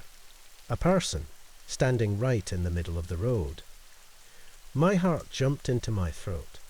I swerved, barely managing to miss them. The tires squealed as I struggled to control the car, and for a second, I thought I was going to crash into the trees. But I didn't. The car skidded to a stop on the shoulder of the road. I sat there, breathing hard, my hands shaking on the wheel. I looked in the rear-view mirror, trying to see who or what I had almost hit. But there was nothing. No figure, no person. Just the same thick, heavy fog, swallowing the road behind me. For a moment, I thought maybe I had imagined it. That I was just tired, and my mind had played a trick on me. But I knew I had seen someone. There was no doubt about that. Someone was standing there, in the road. I sat there, staring into the fog, waiting for something to move. Maybe they had jumped out of the way and were just hiding behind a tree, trying to get their bearings. But after a minute, I realized no one was coming out. Maybe they needed help. I considered getting out of the car and checking, but the thought made my skin crawl. I couldn't shake the feeling that I shouldn't leave the safety of the car. Not in that fog. Not with whatever I had seen, or thought I had seen, out there. I slowly let out a breath and put the car back in drive. I wasn't far from home now. I could call someone once I got there, report the incident just in case someone really had been in the road. As I started driving again, the air inside the car felt colder. The fog was so thick that my headlights barely made a difference, and I kept my eyes glued to the road ahead, praying I wouldn't see anything or anyone else. But the cold in the car was odd. I hadn't noticed it before. I turned up the heater, hoping to warm up, but it didn't seem to do much. The cold stayed, pressing down on my skin, making me shiver despite the heat pouring out of the vents. And then I felt it. The presence. It was faint at first, like the feeling you get when someone is standing too close behind you, just out of your line of sight. I could feel something in the car with me. I glanced into the rear-view mirror, half expecting to see someone sitting in the back seat, but the fog on the glass was so thick that I couldn't see anything. Wait. Fog. Inside the car. My breath caught in my throat as I stared at the mirror. The inside of the mirror was fogged up, as if the air in the car had somehow seeped into the glass. And then, as I looked closer, I saw them. Handprints. Clear as day, 2 handprints pressed against the foggy surface of the mirror, as though someone had reached out from the back seat and touched it. My heart was racing, and I couldn't tear my eyes away. The handprints didn't move, didn't fade. They just stayed there, frozen on the glass. I turned around, heart pounding, to check the back seat. There was no one there. I was alone. But that feeling, that presence, it was stronger now, pressing against me, making the hair on the back of my neck stand up. I turned back to the road, trying to focus. The handprints were still there in the mirror, and every time I glanced at them, I felt that presence growing heavier, like it was getting closer, breathing down my neck. I couldn't take it anymore. I pulled over to the side of the road, my hands shaking as I killed the engine. The silence was deafening, broken only by the sound of my own breathing. I couldn't sit there. I had to do something. I opened the door and stepped out of the car, the cold night air hitting me like a slap. The fog was even thicker out here, swirling around me, and I could barely see the front of my car. But the strange thing was, the second I stepped out, the feeling of being watched disappeared. The presence was gone, like it had never been there in the first place. I stood there for a minute, breathing in the cold air, trying to clear my head. Maybe I was just imagining things. Maybe the stress of almost hitting someone had rattled me more than I realized. I turned to get back into the car, but something stopped me. The back window. There were more handprints on it now. I couldn't breathe. My chest tightened as I stared at the window. It wasn't just 2 handprints anymore. There were at least a dozen, all pressed against the glass, as though someone or something had been frantically trying to claw its way out of the back seat. I took a step back, heart pounding in my ears. The fog wrapped around me, thick and suffocating, but I couldn't take my eyes off the window. I wasn't imagining this. The handprints were real, too real. And then I heard it. A faint tapping sound. I turned around, trying to pinpoint where it was coming from, but the fog was so dense I couldn't see anything. The sound was soft at first, like fingertips gently tapping on glass, but it grew louder, more insistent. It was coming from the car. The tapping was coming from inside the car. I backed away slowly, fear crawling up my spine. The car sat there, engine off, windows fogged over, but the tapping didn't stop. It was like something, or someone, was inside, trapped, trying to get out. My mind raced with 1,000 thoughts. Was it the person I had almost hit? Had they somehow climbed into my car when I wasn't looking? But that didn't make sense. I had checked the back seat, and there had been no one there. No one could have gotten in. The tapping grew louder, more frantic. I had to do something. I couldn't just stand there, waiting for whatever was inside to come out. I needed to see for myself. I needed to know. I swallowed my fear and walked slowly toward the car. My hand shook as I reached for the door handle, and for a second, I thought about just walking away, leaving the car and finding another way home. But I couldn't. I had to know what was inside. With a deep breath, I yanked the door open. The car was empty. There was no one in the back seat, no one tapping on the windows, just the cold, empty car, sitting there like nothing had ever happened. The handprints were still on the windows, though, smeared across the glass like a reminder that something had been there. I slammed the door shut, my heart racing. I didn't know what to do. Every instinct was telling me to get away from the car, but where would I go? I was miles from home, alone on this empty road, surrounded by nothing but fog. I took a step back, trying to think, and then I saw it. A figure, standing in the fog, just a few feet away from me. It was the same figure I had seen on the road earlier, the one I had almost hit. They stood still, not moving, not saying anything. Just watch me. I felt a chill run down my spine. I wanted to run, but my feet wouldn't move. The figure didn't come closer, didn't make a sound. They just stood there, staring at me through the fog. And then slowly they raised their hand and pressed it against the back window of the car, just like the handprints. I stumbled backward, my breath coming in short gasps. I couldn't take it anymore. I ran to the driver's seat, jumped in, and slammed the door shut.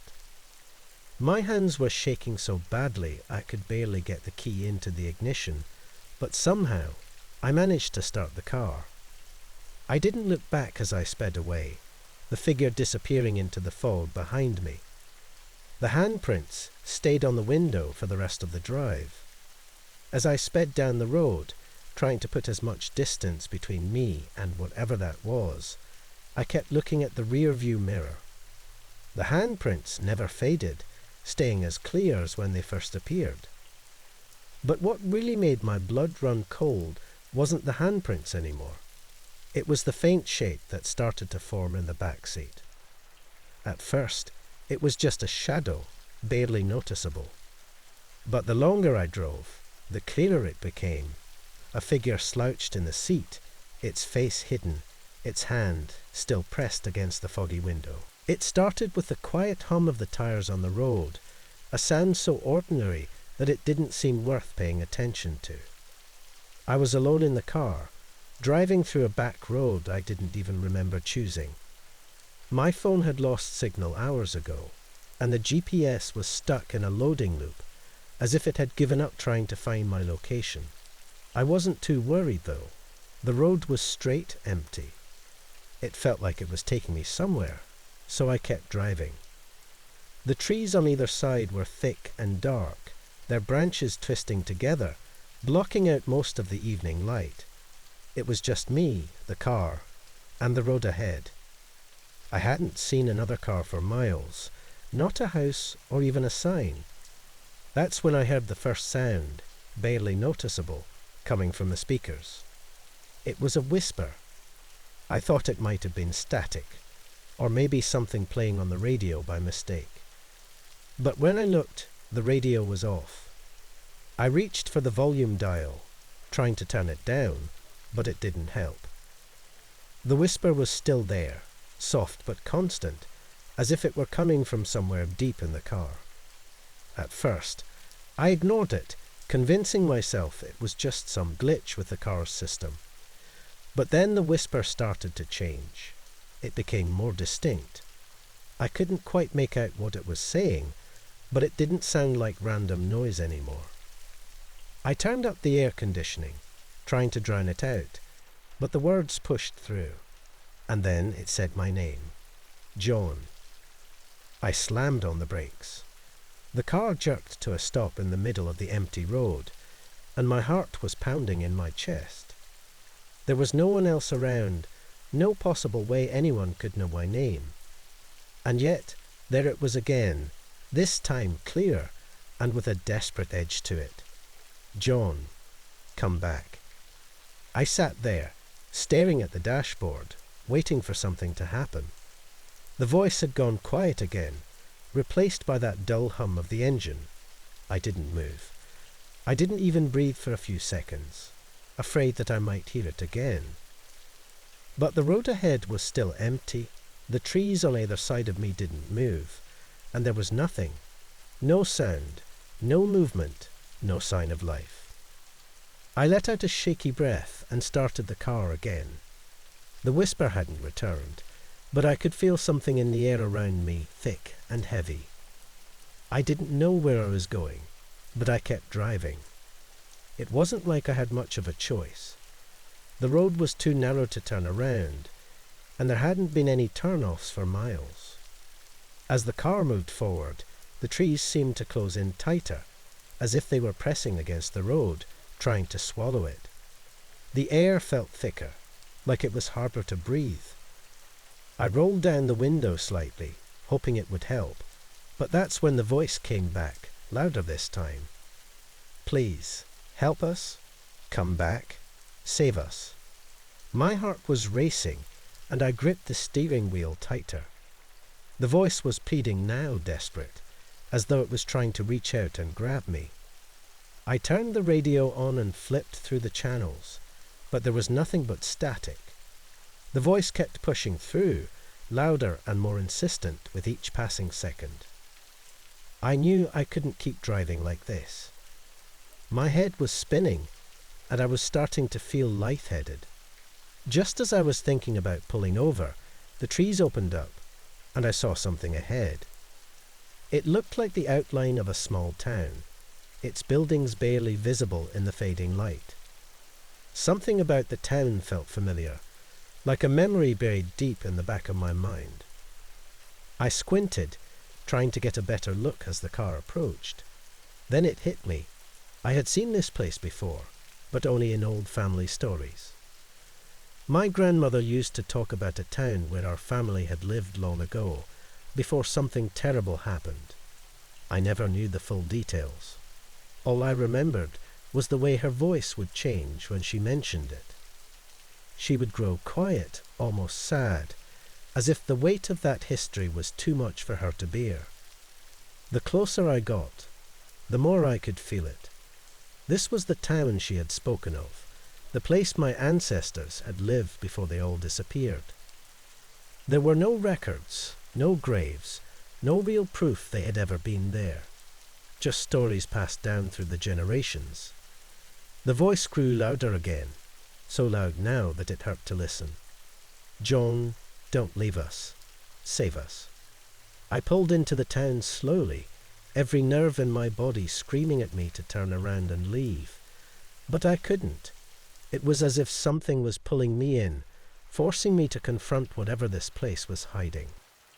The town itself was like a ghost. The buildings were old, their paint peeling, windows broken, doors hanging off their hinges. The street was lined with abandoned cars, some rusted and overgrown with weeds, others that looked as though they had been left there only a few days ago. There were no lights, no sounds, just the voice coming from my car, begging me to do something I didn't understand. I parked in front of what looked like an old general store. The door was wide open, but there was no sign of anyone inside. My hands were shaking as I turned off the engine and stepped out of the car. The voice stopped the second my foot hit the ground. The silence was even worse. It pressed in on me from all sides, thick and heavy, making it hard to think.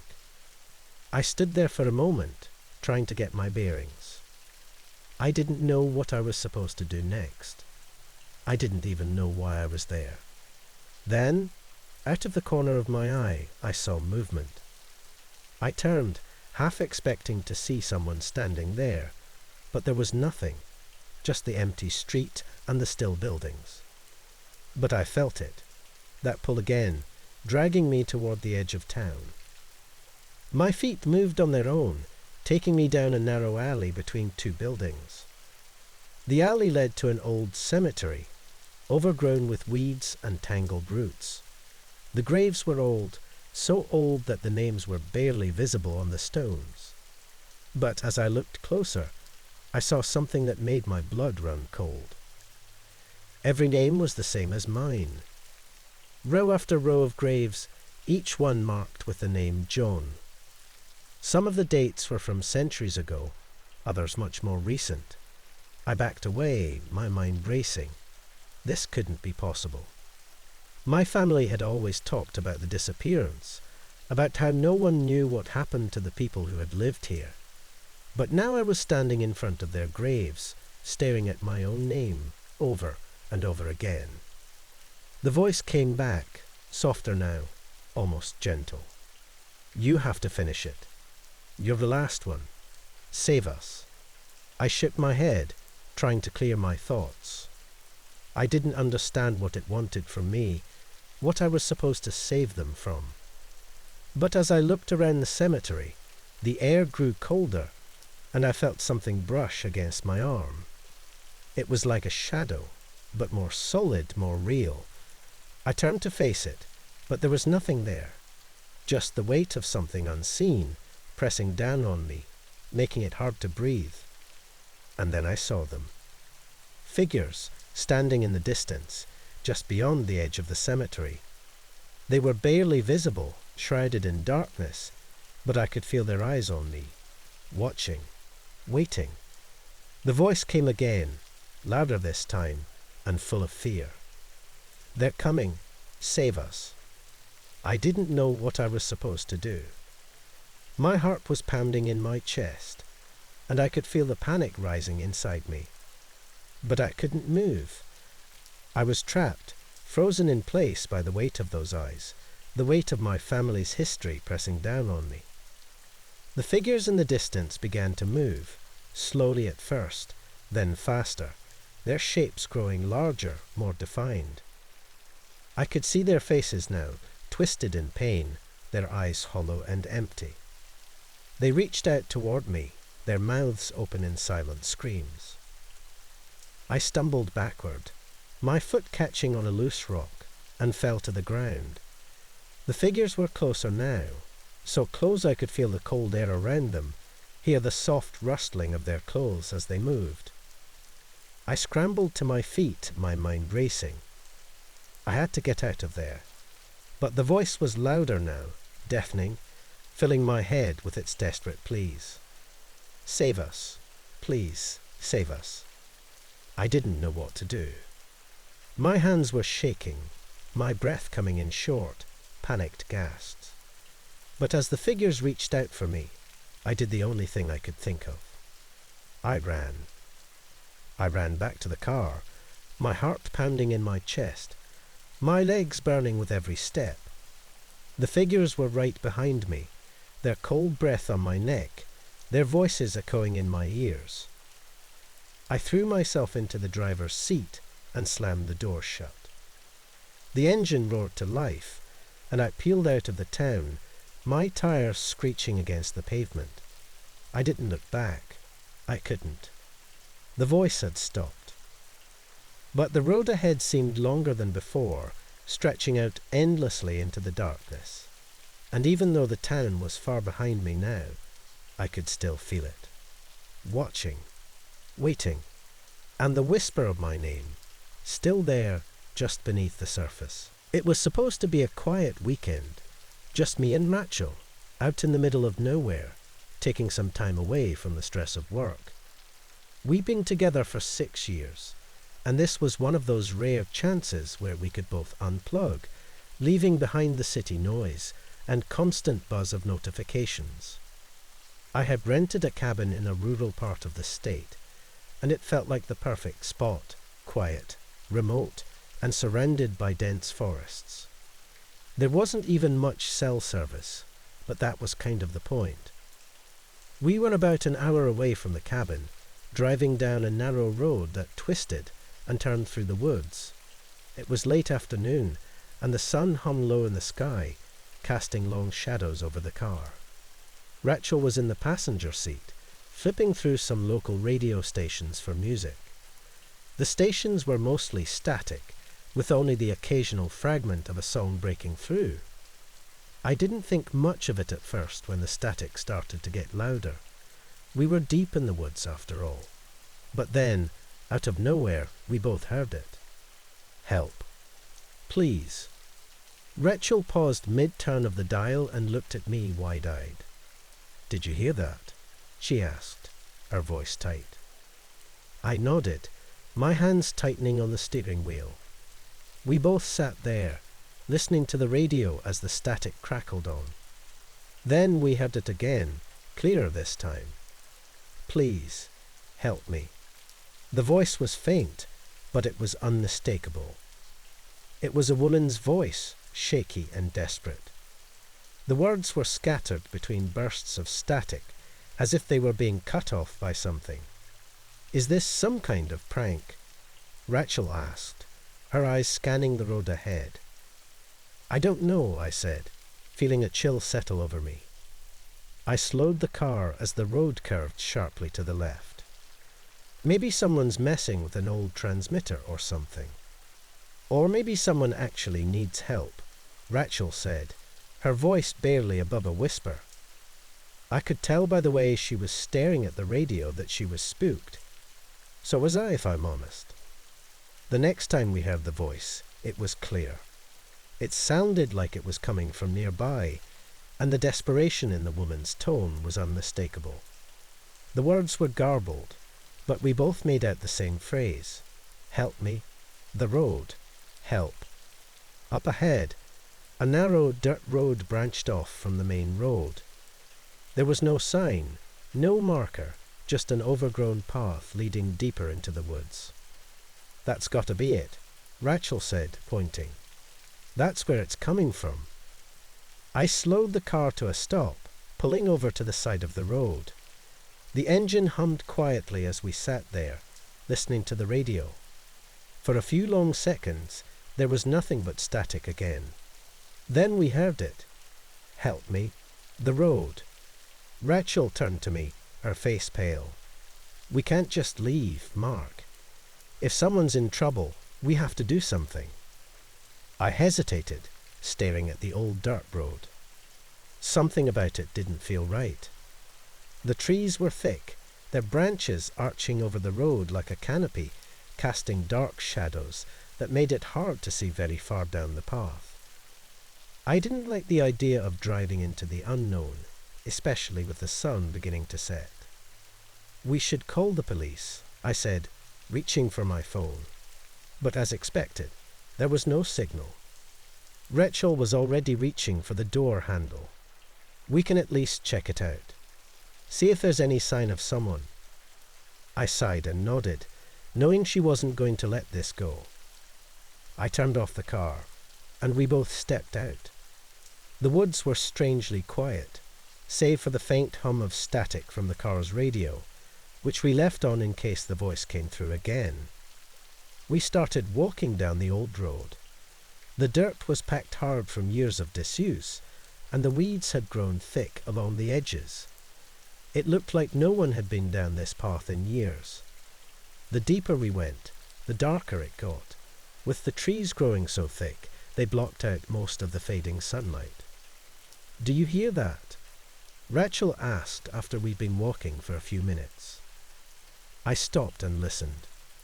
At first, I didn't hear anything except the wind rustling the leaves overhead. But then, faintly, I heard it. A low hum, like the sound of an old machine. We followed the sound, moving cautiously through the trees. The further we went, the louder the hum became. Finally, after pushing through a patch of overgrown bushes, we saw it, an old radio tower. The structure was rusty, and most of the equipment looked like it hadn't been touched in decades. But the low hum told us that something was still working. There was an old building near the base of the tower, a small concrete structure with a metal door. The door was slightly ajar, and the sound seemed to be coming from inside. "I don't like this," I said, feeling a knot of anxiety tighten in my chest. "Let's just go back to the car and call the cops once we have service." Rachel shook her head. "What if someone's hurt? We're already here, Mark. We can't just leave without checking." Reluctantly, I followed her to the building. The door creaked as Rachel pushed it open, and we stepped inside. The air was stale and smelled faintly of mildew. Old, rusted equipment lined the walls, and a large radio transmitter sat in the middle of the room, humming quietly. "Hello," Rachel called out, her voice echoing off the concrete walls. There was no answer, just the hum of the machine. I walked over to the transmitter and inspected it. It looked ancient, but somehow it was still running. That's when I noticed something strange. The dials and knobs on the machine were moving on their own, as if someone were adjusting them. But there was no one else in the room. "We should go," I said, my voice shaking. "This isn't right." Just as I said that, the radio crackled to life again. The woman's voice came through, clearer than ever. "Please, help. I'm trapped." Rachel rushed to the transmitter, looking around frantically. "Where are you?" she shouted, her voice filled with urgency. "We're here to help." The voice crackled again, but this time it was different. It was still the woman's voice, but it sounded wrong. Distorted, like it was coming from a broken record player. "I'm right. Behind. You." We both froze. My heart was racing, and I felt a cold sweat break out across my skin. Slowly, I turned around, expecting to see someone standing there. But there was no one. The room was empty, except for me, Rachel, and the old equipment. "We're leaving," I said, grabbing Rachel's arm. "Now." She didn't argue. We bolted out of the building and back towards the car, our footsteps crunching against the dirt and leaves. The sun had almost set, and the woods were growing darker by the second. I kept glancing over my shoulder, convinced that someone, or something, was following us. When we finally reached the car, I fumbled with the keys, my hands shaking. The engine roared to life, and I wasted no time turning the car around and speeding back down the road. Neither of us said a word for the first few minutes. The radio was still on, but the static had returned, and the woman's voice was gone. I kept my eyes on the road, trying to calm the panic rising in my chest. After what felt like an eternity, we reached the nearest town. It was small, barely more than a handful of buildings, but it had a police station. We parked outside and rushed in, explaining everything to the officer at the front desk. He listened quietly, his expression unreadable. When we finished, he leaned back in his chair and sighed. "You're not the first ones to come in here with a story like that," he said, his voice low. "That old logging road, it's been the site of a lot of strange things over the years. People hear voices, see things that aren't there. We've had more than a few disappearances in that area." "What do you mean, disappearances?" Rachel asked, her voice shaking. The officer looked at us for a moment before answering. "People go missing. No trace, no bodies. We've searched the area countless times, but we've never found anything. Some folks say it's the spirits of the people who got lost, trying to call for help." I felt a cold chill run down my spine. "What about the transmitter?" I asked. "Who's running that?" The officer shook his head. "That old radio tower hasn't been in use for years. No one's been up there since the 80s. Whatever you heard, it wasn't coming from anything living." Rachel and I left the station in a daze, our minds racing. We didn't talk much during the drive to the cabin. The only thing I could think about was that voice. That desperate cry for help, coming from a place where no one should be. And even now, days later, I can still hear it. Late at night, when the house is quiet and the world is still, I swear I can hear her voice. "Help me." It was late, and I was driving back home after visiting a friend in another town. The roads were quiet, the kind of silence that makes you feel like you're the only person awake in the world. My headlights cut through the dark as I rolled down the empty highway, the rhythmic sound of the tires on the road the only thing keeping me company. I felt tired, but I was used to long drives at night. Something about the stillness usually relaxed me. That night, though, something was different. I first noticed the car when I was on a long stretch of road, not far from the old tunnel. The rear view mirror caught the glare of headlights behind me, far off at first, then slowly getting closer. There was nothing strange about it at the time. Just another late-night driver, I figured. But as the car pulled closer, I felt this weird pressure, almost like it was too close to me. I glanced at the speedometer. I wasn't going slow, at least not slow enough to bother anyone. But the car behind me kept creeping up, inch by inch, until it was tailgating me. I could feel my heart pick up a little. I tapped the brake lights, hoping that would send a message to back off. But the car didn't budge. It stayed glued to my bumper, the headlights filling my mirror, bright and invasive. It made no sense. There was plenty of room to pass me on this empty road, but this driver didn't seem interested in going around. They just stuck there, like they wanted me to feel their presence. My hands tightened on the wheel. I wasn't the type to get road rage, but this was pushing it. I kept checking the mirror, but I couldn't see the driver's face, just those blinding lights. Then I saw the tunnel ahead. The tunnel was old, one of those narrow ones carved through a hill decades ago. It wasn't long, maybe half a mile, but it always felt claustrophobic. The walls were lined with these dirty tiles that reflected your headlights, making everything feel even more confined. I figured once we got through the tunnel, I'd switch lanes or something, let the guy pass. But for now, I just wanted to get through it. I entered the tunnel, and the sound of the car's engine changed, echoing off the walls. The headlights behind me flickered as the other car followed me in. That's when I noticed something strange. The sound from the car behind me was gone, completely gone. I glanced in the mirror again, but the headlights weren't there anymore. I checked my side mirrors. Nothing. It was like the car had vanished the second we entered the tunnel. My chest tightened. I kept driving, waiting for the car to show up again. It had to be somewhere. There were no turn-offs in the tunnel. It was just a straight shot to the other side. There was no way the driver could have stopped or turned around. My pulse quickened as I pressed the gas pedal a little harder, eager to get out of there. The tunnel seemed to stretch on forever. The darkness outside the narrow band of my headlights felt thick, almost suffocating. I told myself it was just the isolation getting to me. Long drives at night can play tricks on your mind, right?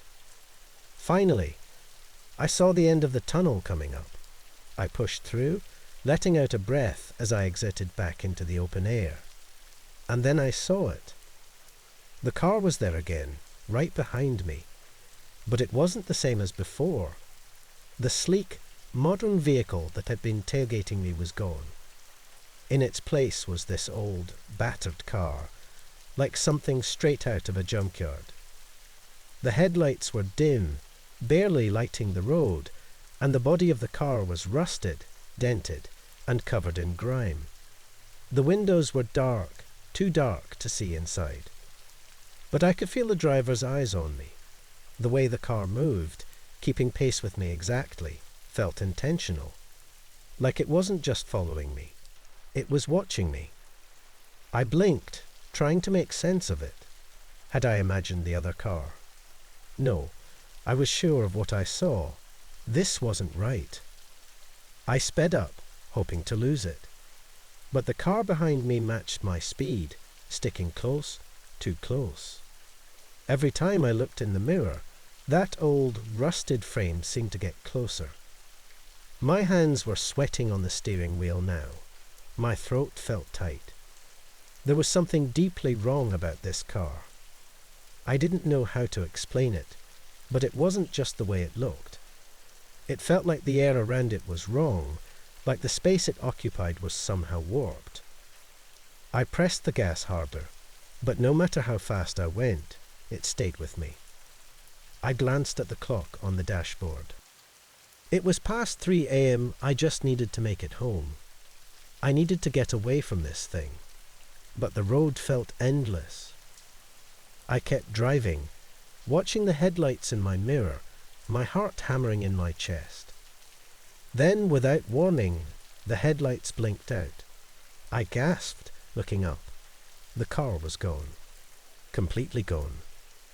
I slowed down, confused, scanning the road behind me in every direction. There was no sign of it, not even the faint glow of distant headlights. It had just disappeared. I felt sick, my stomach twisting in knots. My mind raced, trying to come up with a logical explanation. Maybe the driver had turned off at some hidden exit, but that didn't make sense. The highway was straight, and I would have seen them leave. Maybe it was some kind of prank. No, that didn't add up either. This wasn't something anyone would do for fun. I tried to shake it off. Maybe I was just tired. Too much caffeine, too little sleep. But deep down, I knew something was wrong. I drove the rest of the way home, checking the mirror every few seconds, waiting for the car to reappear. But it didn't. The sky started to lighten with the first signs of dawn, and I finally felt some of the tension ease from my chest. The strange car was gone. Maybe it was over. The next day, I couldn't shake the feeling that something had happened. I decided to do a little digging. I wasn't sure what I was looking for, but the tunnel stuck in my mind. I typed the name of the road and the tunnel into an online search engine, just to see if anything came up. That's when I found it. There had been a fatal crash in that tunnel in the 1960s. A family of 3 had been driving late at night when their car lost control and slammed into the tunnel wall. The car had caught fire, and none of them made it out. The article mentioned how the wreckage had been too damaged to even identify the bodies properly at first. My skin crawled as I read further. The crash had happened exactly where I had been driving that night. I shut the computer and sat back in my chair, feeling cold all over. I couldn't shake the image of that car, the rusted metal, the broken headlights. It matched the description of the vehicle in the crash report. I tried to tell myself it was a coincidence, that my mind had been playing tricks on me because I was tired. But deep down, I knew the truth. The car I'd seen that night wasn't just a car. I hadn't been followed by some reckless driver. I'd been followed by something else, something that didn't belong on the road anymore. For weeks after, I couldn't drive at night. Every time I got behind the wheel, I'd catch myself looking in the rearview mirror, half expecting to see those headlights again. I knew it was irrational, but the fear lingered. And even now, when I drive at night, I find myself checking the mirror constantly, waiting for that old car to appear. I haven't seen it since. But every time I pass through a tunnel, I feel a tightness in my chest, a creeping sense of dread that maybe, just maybe, it's still out there, waiting for the next driver to follow. In the weeks that followed, I couldn't shake the feeling that I was being watched. Even in the safety of my own home, there was this lingering unease that clung to me like a shadow. I stopped taking late-night drives altogether, avoiding any route that took me near that tunnel. My friends noticed the change in me, and I lied, telling them I was just too busy or too tired to hang out. But the truth was, I was terrified. I couldn't explain what had happened that night, and that made it even worse. I felt like I was losing control, like my grip on what was real was slipping away. The car, that rusted wreckage, stayed with me, its image flashing in my mind at the strangest moments, when I was in bed, when I was cooking dinner, even during work meetings. It haunted me. One night, not long after I'd done the research on the crash, I woke up to a strange noise outside. It was faint, like the sound of a distant engine. At first, I thought I was dreaming, but then it got louder. My heart pounded as I got out of bed and went to the window. The street was empty, quiet, no cars, no people. just the low hum of an engine that seemed to come from nowhere and everywhere at once. I stood there for a long time, frozen, staring out into the dark, half expecting to see that rusted car roll up the street, headlights flickering. But nothing happened. Eventually, the sound faded, leaving me alone with the heavy silence of the night. I couldn't help but wonder, was it really over, or was the car still out there, waiting for the next time I dared to drive through that tunnel? It was one of those nights that made me question why I'd ever taken this job. Driving down that desolate stretch of highway in the pouring rain, the rhythmic thud of the windshield wipers was the only sound cutting through the silence. I had been on the road for hours, and the idea of pulling over somewhere safe to get some sleep was becoming more tempting with each mile. But there wasn't a single safe-looking spot in sight, just endless trees lining the dark road, their twisted branches bending under the weight of the storm. The rain poured down harder, thick sheets, blurring the already dim road ahead. My eyes strained to make sense of the outlines beyond the headlights. That's when I saw it. Someone standing on the side of the road, drenched, hands sticking out in a silent plea for a ride. I would have driven right by if the figure hadn't been so close. But in that flash of headlights, something tugged at me. Maybe it was guilt. Maybe it was the thought of leaving someone stranded out here in this mess. Either way, I slowed down and pulled over. The hitchhiker didn't move for a moment, just stood there as if trying to decide whether to approach the car. My fingers tapped against the steering wheel, waiting, the rain pounding harder against the roof, making it nearly impossible to see clearly. Then, after what felt like forever, they moved toward the car, their soaked frame blending with the shadows. I unlocked the passenger door, and they got in without a word. The smell of wet clothes and rain filled the car immediately. The hitchhiker shut the door, the soft thud of it closing, marking the beginning of something I couldn't quite explain. They wore a hooded jacket, pulled low over their face, and I couldn't get a good look at them. I didn't press for conversation, though. It didn't seem like they were in the mood to talk. "Where are you headed?" I asked, keeping my eyes on the road. The hitchhiker didn't respond right away. After a few seconds, a voice came, low, almost hoarse. "Just up the road, near the old gas station." I knew the place. It was a run-down gas station that had closed down years ago. No one went there anymore, not even for directions. But I didn't argue. I just nodded and kept driving. The car felt colder with the minute. Maybe it was the damp clothes or the rain, but I could feel a chill settling into my bones. The hitchhiker sat rigidly, staring straight ahead, their face hidden in the shadows of the hood. Every now and then, I'd sneak a glance, trying to make out their features, but it was no use. The rain kept pouring, and the wipers dragged back and forth across the windshield, making the silence between us heavier. Minutes passed, the road stretching endlessly before us. I tried to make small talk to break the tension, asking where they were coming from, or if they'd been stuck out here long. But each time the hitchhiker either didn't respond or gave short, vague answers. It was like talking to a wall. The rain seemed to come down harder the closer we got to the gas station. The trees on either side of the road swayed violently in the wind, and the road itself seemed narrower, more isolated. The hitchhiker shifted slightly in the seat, and I couldn't help but notice how they held themselves so tightly, almost like they were bracing for something.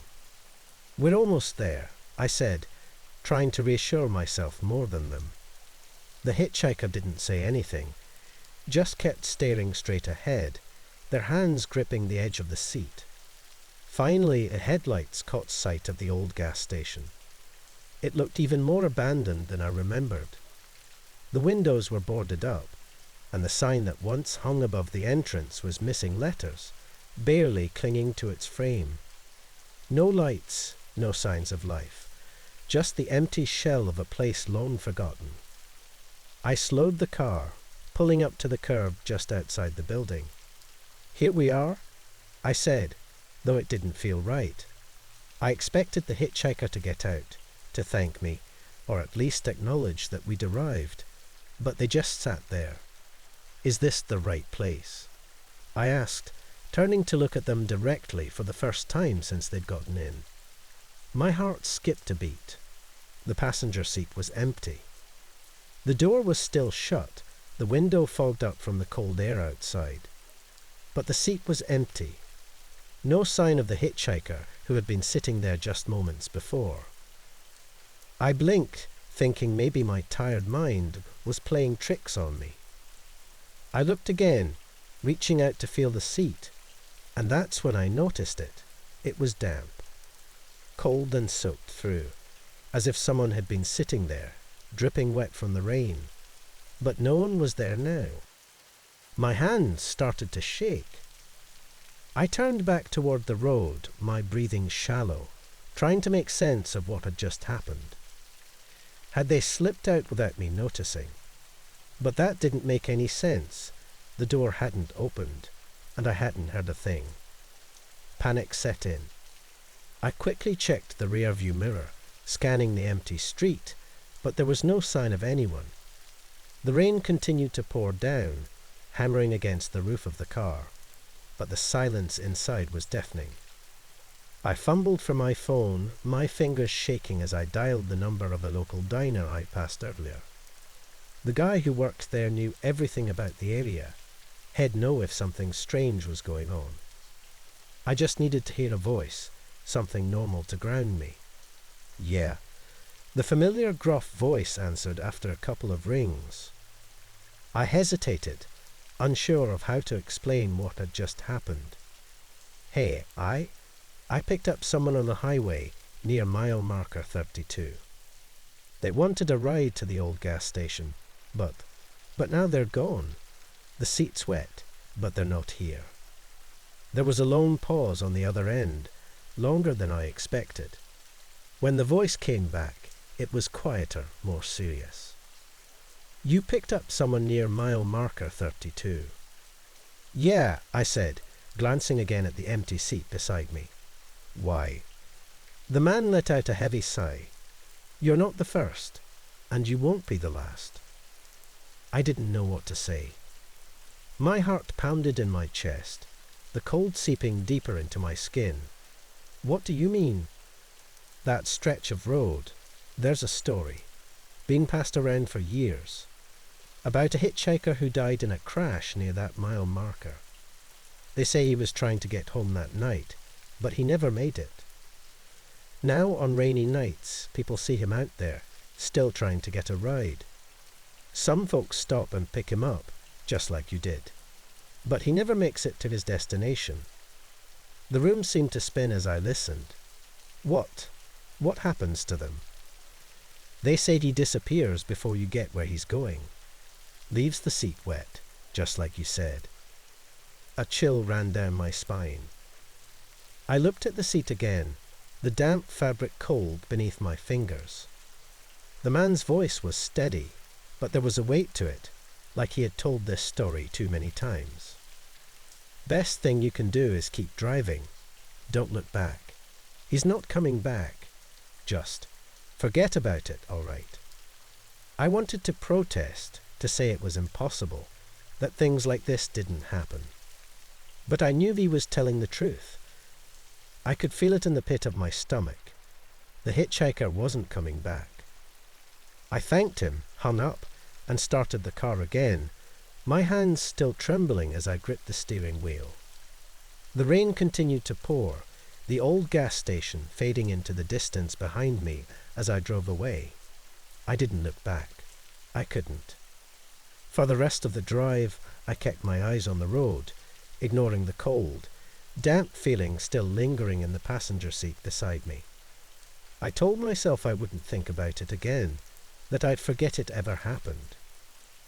But as the miles rolled on, the rain never let up, and I couldn't shake the feeling that somewhere, Out there on that lonely stretch of highway, the hitchhiker was still waiting for another ride, still trying to get home. And the next time someone passed that way on a rainy night, maybe they'd stop too. Maybe they'd pick him up, just like I had. But I knew, no matter how far they drove, they'd never get him where he needed to go. As I drove further, the rain continued to hammer the windshield, but my mind was far away from the road ahead. I couldn't stop replaying the moments in my head. The sight of the hitchhiker standing there, soaked and desperate, the damp seat beside me, and the empty, hollow space where they had sat just moments ago. It was as if the whole event had been a strange, waking dream, yet the cold wetness in the seat was an undeniable reminder that it had been real. I glanced again, just to make sure, but it was still empty, the dampness almost mocking me. When I finally reached the next town, the rain slowed to a drizzle. I pulled into a small, dimly lit motel parking lot and cut the engine. As I sat there in the silence, my mind raced with a terrifying realization. No matter how many miles I put between myself and that stretch of highway, I would never truly escape the memory of what happened that night. The feeling remained, crawling under my skin, a sense that I had become part of something I couldn't explain, something that no amount of distance or time could erase. I didn't pick up another hitchhiker after that, and I never took that highway again. We called ourselves the Midnight Crew, but there was nothing official about our little group. Just 4 friends who had grown up together, getting kicks out of scaring ourselves with ghost stories and horror movies. As we got older, it wasn't enough anymore to just talk about scary things. We wanted to see them. So, we started visiting haunted places around town, filming our adventures and uploading them online. Most of the time, nothing happened. But there was one night, one place, that changed everything. The house on the outskirts of town had a reputation. Built in the late 1800s, it had been abandoned for as long as anyone could remember. Neighbours swore it was haunted, though no one could say exactly why. It just had a bad feeling about it, they'd say. Strange noises, lights in the windows, people seeing figures moving inside, when no one should have been there. It was perfect. We'd heard the rumours for years, but always put off visiting the place. Maybe it was because it felt too real. There was something about the house that made it different from the other spots we had explored. But when Josh brought it up during one of our planning sessions, there was no backing out. "What's the worst that could happen?" he said with a grin. The rest of us laughed along, nervously, sure, but we laughed. That's what we did. Made jokes to hide how freaked out we really were. None of us wanted to admit it, but the idea of going to that house in the middle of the night filled us all with a sense of dread. The night we decided to go, the weather matched the mood perfectly. Heavy clouds hung low in the sky, blocking out the moon and leaving everything in shadow. There wasn't a sound around us as we parked a little down the road, wanting to be discreet. We walked the rest of the way, backpacks full of flashlights, cameras, and the cheap paranormal gadgets we'd bought online. The house loomed ahead, bigger than I had remembered. Its 2 stories of decaying wood and shattered windows stood against the dark sky like a monument to something long forgotten. Vines crawled up the walls, gripping the structure as if nature itself was trying to pull it down. "Okay," Josh said, breaking the silence. "Let's circle around the outside first, see if we can catch anything." None of us argued. In fact, we were all relieved to stay outside for a bit longer before having to go in. We walked around the house, scanning the windows with our flashlights, occasionally cracking jokes to ease the tension. That's when it started. "It's probably just an animal or something," Claire whispered, but even she didn't sound convinced. I followed their eyes, and my heart skipped a beat. There, In one of the second-floor windows, a figure stood. It was impossible to make out any details, just a dark shape against the faint light of the cloudy sky. We all stood frozen, staring up at it. Maybe it's a trick of the light, Derek said, though he sounded more like he was trying to convince himself. Like something reflecting off the glass. But the thing was, there wasn't any glass in the windows. It had long since shattered, leaving only empty frames.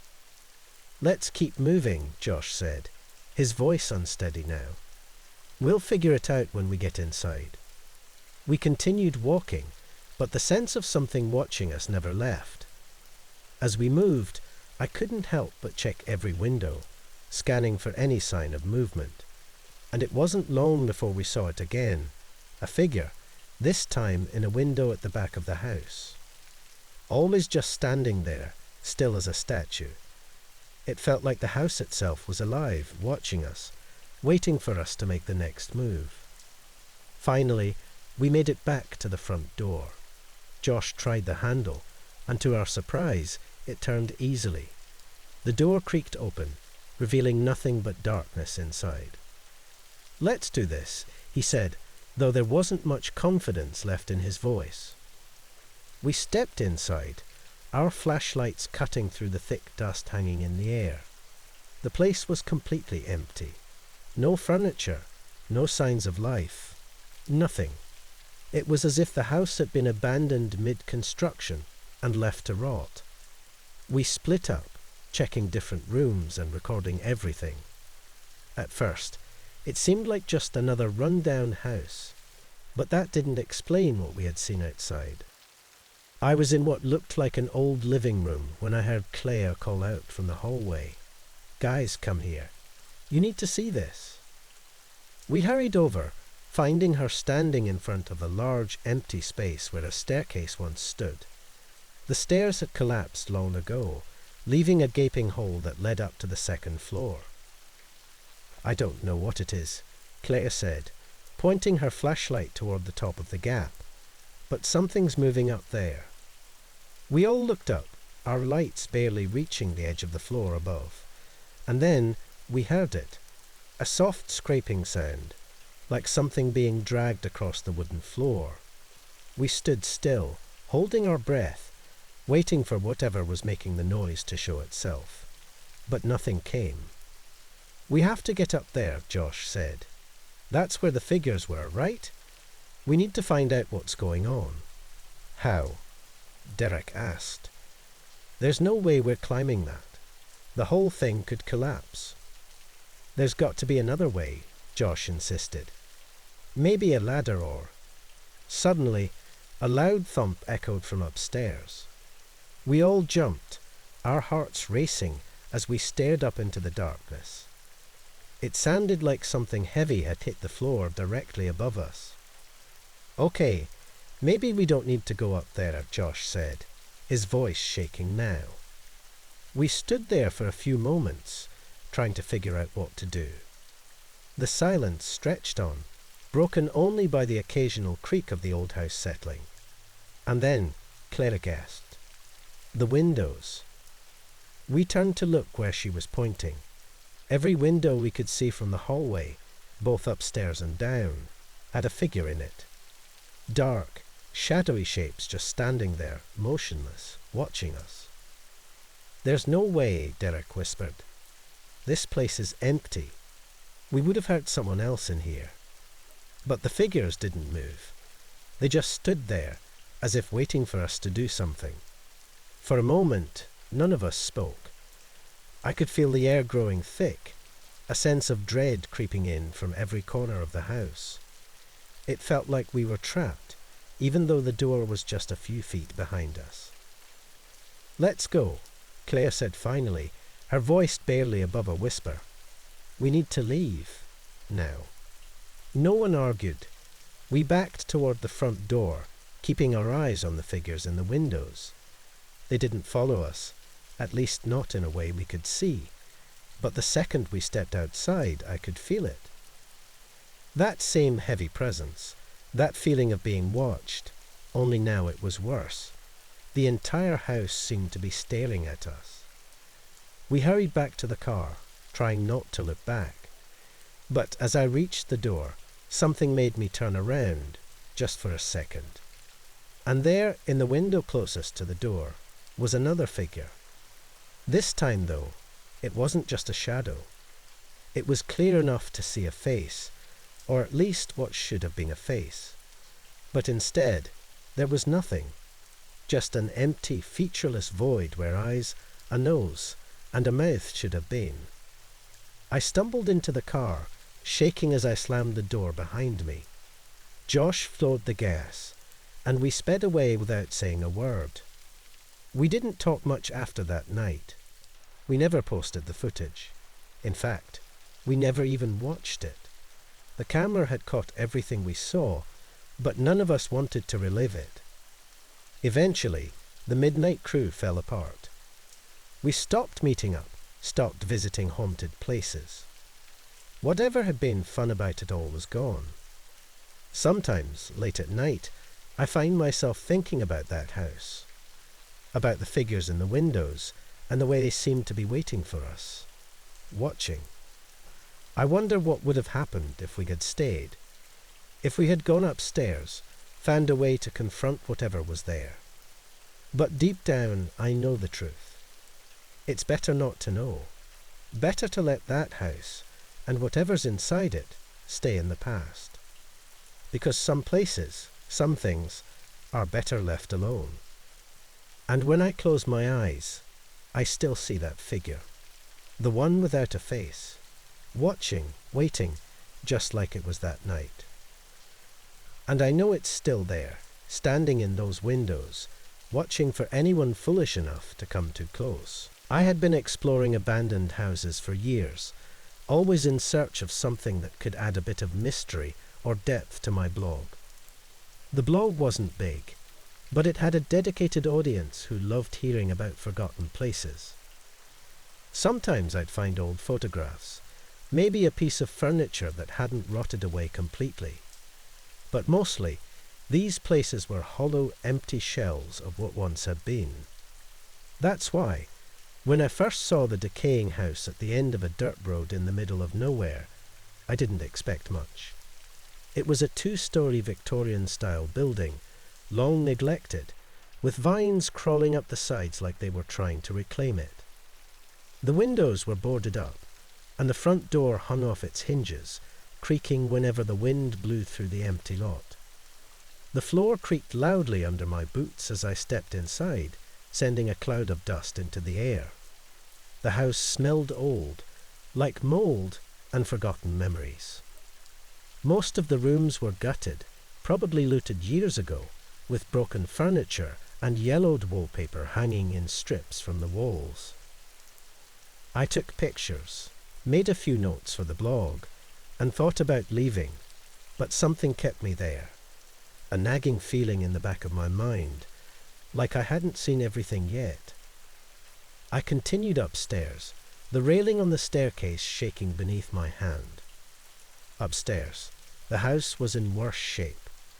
Rooms were stripped bare, the ceilings sagging from years of water damage. Just as I was about to call it a day, I noticed something strange in one of the rooms, a slight discoloration on the wall. At first, it looked like water damage, but the lines were too straight, too neat. I reached out, pressing my hand against the spot. The wall felt thinner there, almost hollow. I knocked on it, and sure enough, it sounded different from the rest of the walls. I didn't have any tools with me, but a broken chair leg lying nearby served as a decent makeshift hammer. After a few forceful hits, the plaster cracked, and a section of the wall crumbled, revealing a narrow doorway. It led to a small room that hadn't been touched in decades. The room was dusty, but everything inside was perfectly preserved, as if someone had just stepped out and closed the door behind them 100 years ago. There was a bed, neatly made with faded floral sheets, a small wooden dresser with a mirror, and a wardrobe in the corner. What caught my eye the most was the pile of personal belongings laid out on the dresser. Jewellery, a hand mirror, and a small hairbrush, all laid out neatly as though someone had used them just yesterday. I felt an uneasy thrill rush through me. This was what I had always hoped to find, something personal, something that told a story. Carefully, I sifted through the items. The jewellery was delicate, old-fashioned, and beautiful, but what really grabbed my attention was a small leather-bound book, a diary. I sat on the edge of the bed and opened it, feeling the brittle pages crack slightly under my fingers. The handwriting inside was elegant but hurried, the ink faded but still readable. The first entry was dated July 2nd, 1922. It was written by a woman named Evelyn. She wrote about her daily life, mundane things at first. She talked about her husband, Henry, who worked long hours, leaving her alone in the house.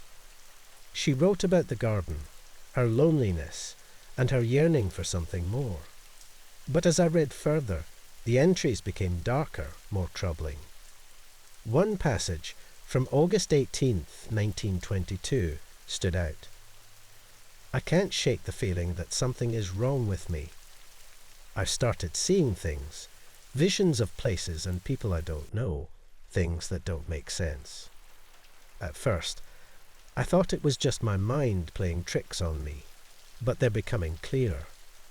I saw cars today, strange cars, ones I've never seen before, with smooth lines and no horses to pull them. How can that be? I paused, trying to make sense of what she was describing. Cars without horses. Could she have been talking about cars from the future? I flipped through the pages quickly, searching for more. As the weeks went by, Evelyn's visions became more frequent and more disturbing.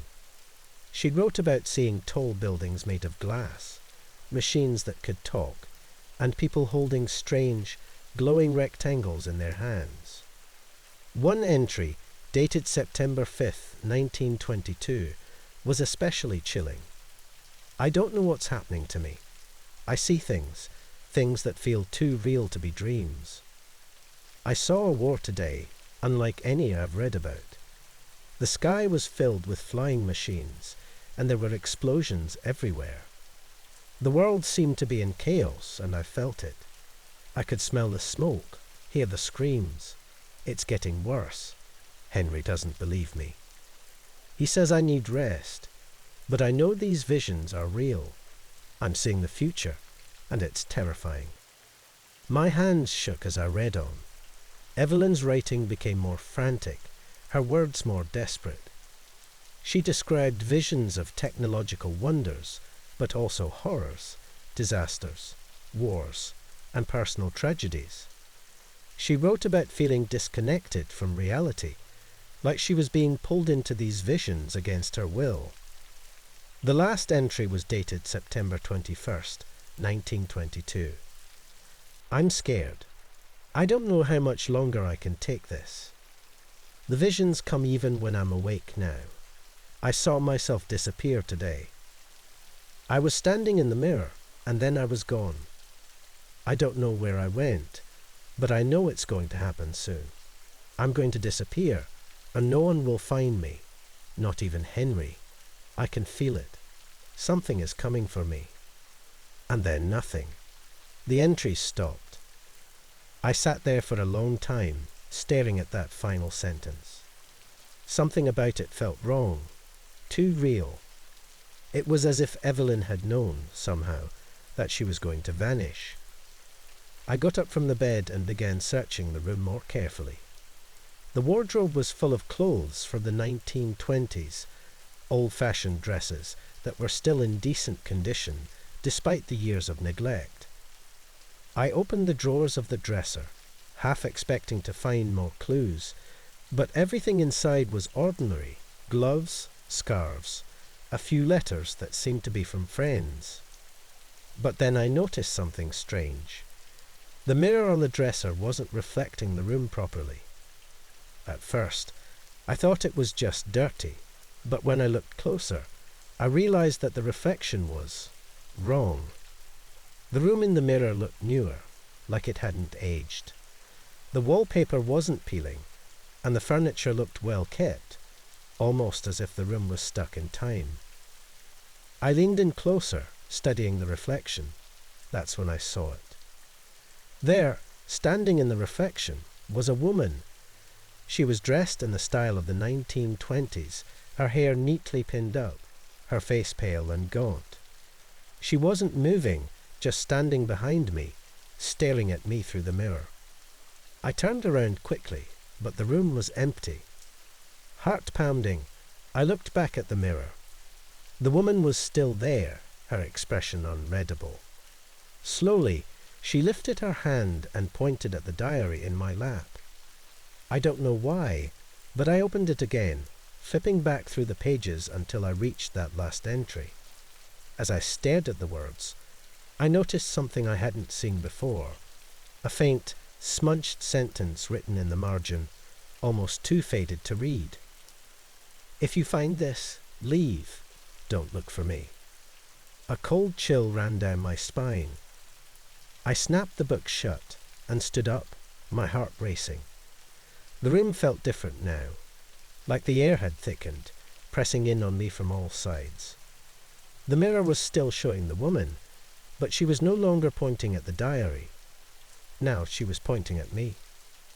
I backed away, my mind racing. I had to get out of there. Grabbing my camera and backpack, I made my way to the door, but as I reached for the handle, I felt a strange pull, like something didn't want me to leave. The air in the room grew heavier, almost suffocating, and I could hear a faint whisper in my ears, though I couldn't make out the words. I pulled the door open and rushed out into the hallway, practically running down the stairs. The house felt darker now, more menacing, like it had been waiting for me to find that room. I didn't stop until I was outside, breathing in the cold, fresh air. The house loomed behind me, its broken windows and crumbling walls watching as I backed away. I got into my car and drove, not looking back. I haven't gone back to that house since. I've written about it, but I haven't shared everything. Some things are better left unsaid. Sometimes it's best not to dig too deep into the past. But I can't shake the feeling that Evelyn never left that house. And sometimes, when I close my eyes, I see her standing in that mirror, waiting for someone else to find her. Even now, weeks later, I can't stop thinking about that place. At night, I lie awake, replaying the moment I saw her in the mirror. Every time I close my eyes, I see flashes of her face, pale and haunting, as if she's trying to tell me something I don't want to understand. And the worst part is, I keep hearing a voice, faint but persistent, like a whisper carried in the wind. It always says the same thing, over and over, "Don't look for me." But no matter how hard I try, I can't stop. Evelyn's story is unfinished, and a part of me is terrified that I'm next to disappear. It was a quiet Friday night when me and my friends, Jake, Sarah, and Leo, found ourselves with nothing to do. We had spent hours lounging around in Leo's garage, bored out of our minds. That's when Jake brought up the old house at the end of our street. "Have you guys ever heard the story of Old Man Harper?" Jake asked, a mischievous smile spreading across his face. Leo rolled his eyes. "Not this again. That place is just some abandoned dump." "Maybe," Jake replied, "but I heard something new about it. My brother's friend said Harper never actually left when the bank foreclosed his house. People say he just disappeared." Sarah raised an eyebrow, clearly intrigued. "Disappeared? How?" "They say the bank tried to kick him out, but he refused to leave, and then one day, poof, he was gone. No one saw him pack up, no moving trucks, nothing. It's like he vanished." I wasn't sure if I believed him. It sounded like another one of those neighborhood ghost stories, but there was something about the way Jake said it that made me shiver. The house had always given off bad vibes, We never saw anyone go in or out, and the lawn was overgrown, the windows covered in grime. Even when I walked past it during the day, I always felt like I was being watched. "Let's go check it out," Jake suggested. "It's just sitting there, and we've got nothing better to do." Leo groaned. "This is dumb, man. What are we going to find?" "An old house with some dust and broken windows." But Sarah, already pulling her jacket on, was sold. "Come on, Leo. It'll be fun. And if you're so sure it's just a dumb story, then what's there to worry about?" With a bit more convincing, Leo finally gave in, and the four of us made our way down the street toward the Harper house. The night was dark, and the only light came from the dim street lights and the occasional passing car. The closer we got to the house, the quieter it felt. No birds, no insects, nothing. Just silence. When we reached the front gate, I hesitated. The house loomed in front of us, its windows like black, hollow eyes. The front door was slightly open, as if inviting us in. Jake pushed ahead, not giving any of us time to second guess. "Come on. What's the worst that could happen?" We followed him up the front steps, each of us feeling the growing sense that something wasn't right. The door creaked as we pushed it open wider, and inside, the house was just as abandoned as we expected. The furniture was gone, leaving empty rooms with peeling wallpaper and dusty floors. There was no sign of Old Man Harper, no clues that anyone had lived here in years. But there was one thing left behind. In the corner of the living room, an old rocking chair sat facing the window. It looked out of place, like someone had forgotten to take it when they moved. "Creepy," Leo said, staring at it. "That thing looks ancient." Jake, of course, was the first to walk over to it. "Bet this was Harper's favorite chair," he joked. "Maybe he spent his last days sitting here, refusing to leave." As he said it, a cold gust of air seemed to pass through the room. It made the hairs on my arms stand up. The temperature had dropped suddenly, like someone had flipped a switch. I looked around to see if a window was open, but they were all sealed tight, covered in dust. Then the chair moved. It wasn't much at first, just a small shift, as if someone had nudged it. But then it began to rock, slowly back and forth. Sarah gasped, and Leo backed up toward the door. "Okay, that's enough. This isn't funny anymore." But Jake stayed where he was, staring at the chair, wide-eyed. "I didn't touch it," he said, his voice quieter now. "I swear, I didn't touch it." None of us had touched it. We stood there frozen as the chair continued to rock, back and forth, back and forth. And then we heard it. A voice, barely a whisper, but clear enough to send a chill down my spine. Jake. The sound of his name echoed through the empty house, though we couldn't tell where it came from. It was as if the walls themselves had spoken. Jake's face went pale. "Did you guys hear that?" We all nodded. None of us were going to pretend we didn't. Sarah was already heading for the door. "We need to get out of here. Now." But before she could step outside, the voice came again, this time louder. "Sarah." She confused, her hand gripping the doorknob. The chair was still rocking, faster now, as if someone was sitting in it, pushing it with more force. Leo's voice cracked. "This isn't funny, man. Let's go." I felt my heart racing, my skin cold and prickling with fear. The air around us felt thick, heavy, like we weren't alone. And then I heard it. My name. Tom. It was like the voice was right next to me. But when I turned, no one was there. The others were already at the door, panicking, ready to bolt. But just as Leo pulled it open, the door slammed shut with a deafening thud. "Let us out." Leo shouted, yanking on the handle, but it wouldn't budge. No matter how hard he pulled, the door stayed firmly shut. Tom. There it was again, my name, that whisper, soft but terrifying. It was in my head, under my skin, like someone was right behind me, breathing down my neck. I looked back at the chair. It had stopped rocking. That's when I noticed something I hadn't seen before. A shape, barely there, like a shadow that didn't belong to anything. It hovered near the chair, almost blending into the darkness. But the longer I stared, the more real it felt. And I swear I saw eyes, watching us, watching me. "Let's go out the back," Jake said, his voice shaking now. He pointed toward the hallway that led to the kitchen. There had to be another exit there. We weren't going to get through the front door. None of us argued.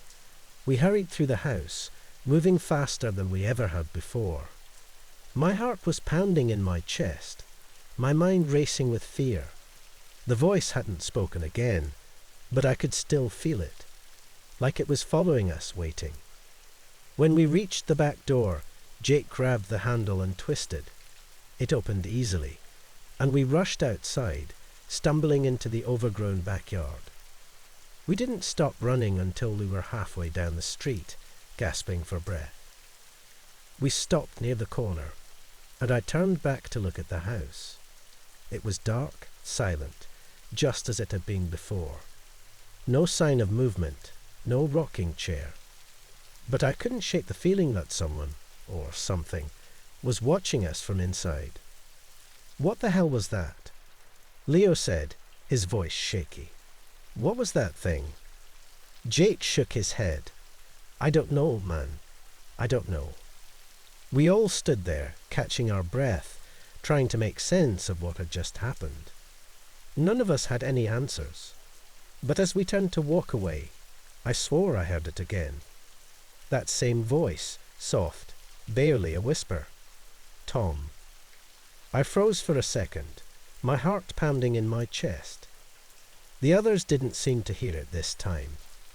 Maybe it was just in my head. Maybe I was imagining things. But as we walked back home in the silence of the night, I couldn't shake the feeling that whatever was in that house, whatever had whispered our names, wasn't done with us yet. And I knew, deep down, that I would never walk past that house again. The days that followed were anything but normal. None of us wanted to talk about what had happened that night, but it was clear we were all thinking about it. Jake stopped making jokes, which was weird for him, and Sarah seemed to jump at every little sound. Even Leo, who had called the whole thing dumb from the start, stayed quieter than usual. We all avoided walking down the street past the Harper house, like we had silently agreed to pretend it didn't exist. But the worst part, I couldn't shake the feeling that something had followed me home. At night, when I lay in bed, the house felt wrong. The air was thick, pressing down on me, making it hard to sleep. I would lie there, staring at the ceiling, my heart racing for no reason. Every now and then, I'd hear the soft creak of floorboards from outside my room. At first, I thought it was just the house settling, but after a while, it became too regular, like footsteps. I tried to tell myself it was nothing, but deep down, I couldn't help but think of the voice that had whispered my name in the Harper house. One night, it got worse. I was lying there, staring into the dark, when I heard it again. My name, whispered from somewhere in the room. Tom. My body went cold, and I bolted upright in bed, scanning the shadows for any sign of movement. But nothing was there, just the same empty room. My heart was pounding, my throat dry, and I didn't move for what felt like hours, terrified that if I closed my eyes, I'd feel that same presence from the house, watching me from the corner. The next day, I couldn't take it anymore. I called Jake, Sarah, and Leo, and we met at the park. I told them everything I'd been experiencing, half expecting them to laugh it off, or tell me I was being paranoid. But they didn't. Instead, their faces went pale, and I realized they had been dealing with the same thing. Jake had heard the whispers too. Sarah said she kept waking up in the middle of the night, feeling like someone was sitting at the edge of her bed. And Leo, the skeptic, admitted that something had started knocking on his bedroom door at odd hours, though no one was ever there. None of us knew what to do, but one thing was clear. Whatever we had stirred up in that house wasn't letting us go so easily. I'd been a filmmaker for almost a decade, specializing in abandoned places. There's something about these forgotten spaces that always pulled me in. I'm drawn to the stories they hold: ruined houses, collapsing factories, burnt down schools. I never expected the things I filmed to push back, to feel alive. But what I found in that house, tucked away off a forgotten road, changed everything for me. That day started like any other. I was on the hunt for new footage. My latest project was about sites that had been left frozen in time by disasters: floods, fires, earthquakes. I got a tip from a friend about a house on the outskirts of town. He said it had been abandoned for over a decade, partially consumed by a fire, but still standing. Most people in the area didn't talk about it. It was one of those places where people cross the street rather than pass by. Naturally, I had to see it for myself. When I got there, it was just as my friend had said, half burned but intact. The air was still, with a strange smell that I couldn't quite place, something between ash and mold. The front door creaked as I pushed it open, and the sand echoed in the silence. Inside, the walls were scorched, blackened in places where the fire had eaten through. Some of the furniture remained: a charred couch, a melted lamp, a broken dining table. But what immediately caught my eye were the words. They were everywhere, covering the walls from floor to ceiling, as though someone had gone mad with a piece of charcoal. Some of the writing was clear, legible, but most of it was chaotic, jagged lines and symbols that didn't make sense. I pulled out my camera and started filming. The writing was what told the story of the house, and I needed to capture every bit of it. As I filmed, I noticed something strange. The writing wasn't random like it had first seemed. It told a story. My eyes moved along the wall, trying to follow the sentences. I tried to leave, but the doors wouldn't open. I hid in the walls, but it found me. It's coming back. It's always coming back. I paused. The words felt desperate, panicked. But more than that, the handwriting wasn't uniform. It changed styles, as if different people had written their messages in the same place, years apart. Some lines were small and shaky, while others were large and forceful. Some looked like they had been written quickly, while others seemed more careful, deliberate. I reached out and ran my fingers over the wall, tracing the letters. My hand came away black, covered in soot. The writing looked old, but the soot felt fresh, almost like it had just been put there. A cold feeling crept up my spine, and I shook it off, convincing myself that it was just residue from the fire. I kept filming, moving deeper into the house. The further I went, the darker it got. I had a flashlight, but the beam felt weak, barely cutting through the shadows. Every step I took felt heavy, as though something didn't want me there. But I pushed on. I had to get the footage. The walls here were even more covered in writing, but now the messages were harder to read. They were scribbled over each other, piled on in layers. One part caught my eye, and I moved closer, squinting in the dim light. "You're not alone here," it said. I took a step back. That felt wrong. I'd been here for almost an hour, and there was no sign of anyone else. But something about those words made me feel watched. My breath quickened as I panned the camera around the room, catching every corner. The silence pressed in on me, thick and suffocating. I told myself it was just the isolation getting to me. Old houses creak. They settle. But the quiet was almost too much. No birds outside, no wind in the trees, just me. I kept filming, trying to push the unease down. But then something happened that I couldn't ignore. The writing on the wall changed. At first, I thought it was just my eyes playing tricks on me. The letters seemed to shift slightly, like a blur in my vision.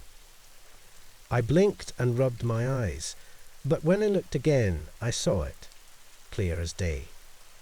A new line had appeared directly in front of me, written in the same black soot as the others. G-E-T-O-U-T. My heart skipped. The camera shook in my hand as I stepped back. The writing hadn't been there before. I was sure of it. I moved closer, staring at the letters, and raised a shaky hand to touch the wall again. The soot rubbed off on my fingers like before, but this time it was warm. I dropped the camera, the clatter echoing through the empty house. The warmth of the soot on my skin didn't make sense. I had to imagine it. I bent down, picking up the camera, trying to steady myself. The urge to leave was overwhelming now, but something kept me rooted to the spot. I don't know what made me look at the wall again, but when I did, the words had changed once more. It's here. I was choked. The air around me felt heavier, thicker, like the house was closing in on me. I could feel a presence, something watching me from the corners, from the dark spots where the light didn't reach. A faint sound started to creep into my ears, soft at first, like whispering. No, like something scratching against the walls. I couldn't stay any longer. Every instinct screamed at me to leave, but my body wouldn't move. My feet felt glued to the floor, and my hands shook as I fumbled with the camera. The scratching sound grew louder, closer. I wasn't alone in the house. I know that now. I turned, finally forcing my legs to move, and started toward the front door. But the moment I reached the hallway, something slammed behind me. I whipped around, pointing the flashlight at the source of the noise, but there was nothing there, just more of that blackened writing. I hurried down the hall, my shoes crunching on the charred remains of the floorboards. The scratching followed me relentlessly. My heart raced as I neared the door, and I reached for the handle. My fingers wrapped around the cold metal, but it wouldn't turn. The door wouldn't budge. I pulled harder, but it felt like it was welded shut. Come on, come on, I whispered to myself, yanking on the handle with all my strength. The scratching was so loud now, right behind me. I could almost feel it crawling up my back. Suddenly, something caught my eye. Another message had appeared on the wall beside the door, the letters scrawled hastily, as if written by a trembling hand. It will find you. I spun around, the flashlight shaking in my hand. The scratching sound stopped, replaced by a silence so thick it made my ears ring. My chest tightened, my breath shallow. I aimed the light at the far end of the room, waiting, dreading what might come out of the darkness, but nothing moved. Still, I wasn't alone. I could feel it, watching, waiting. I turned back to the door, pushing against it with my shoulder now, desperate to get out. The handle twisted suddenly, and the door swung open. I didn't look back. I bolted out of the house into the open air. As I reached my car, I finally allowed myself to glance back at the house. The front door hung slightly ajar, the darkness inside looking more alive than before. My chest heaved, my hands trembling uncontrollably. I fumbled with my keys, dropped them, picked them up, and finally jammed one into the ignition. I sped away, the tires kicking up dirt behind me. But as I drove, my mind wouldn't stop replaying those final moments. The writing, the fresh suit, the sounds, and the way the messages had changed right in front of my eyes.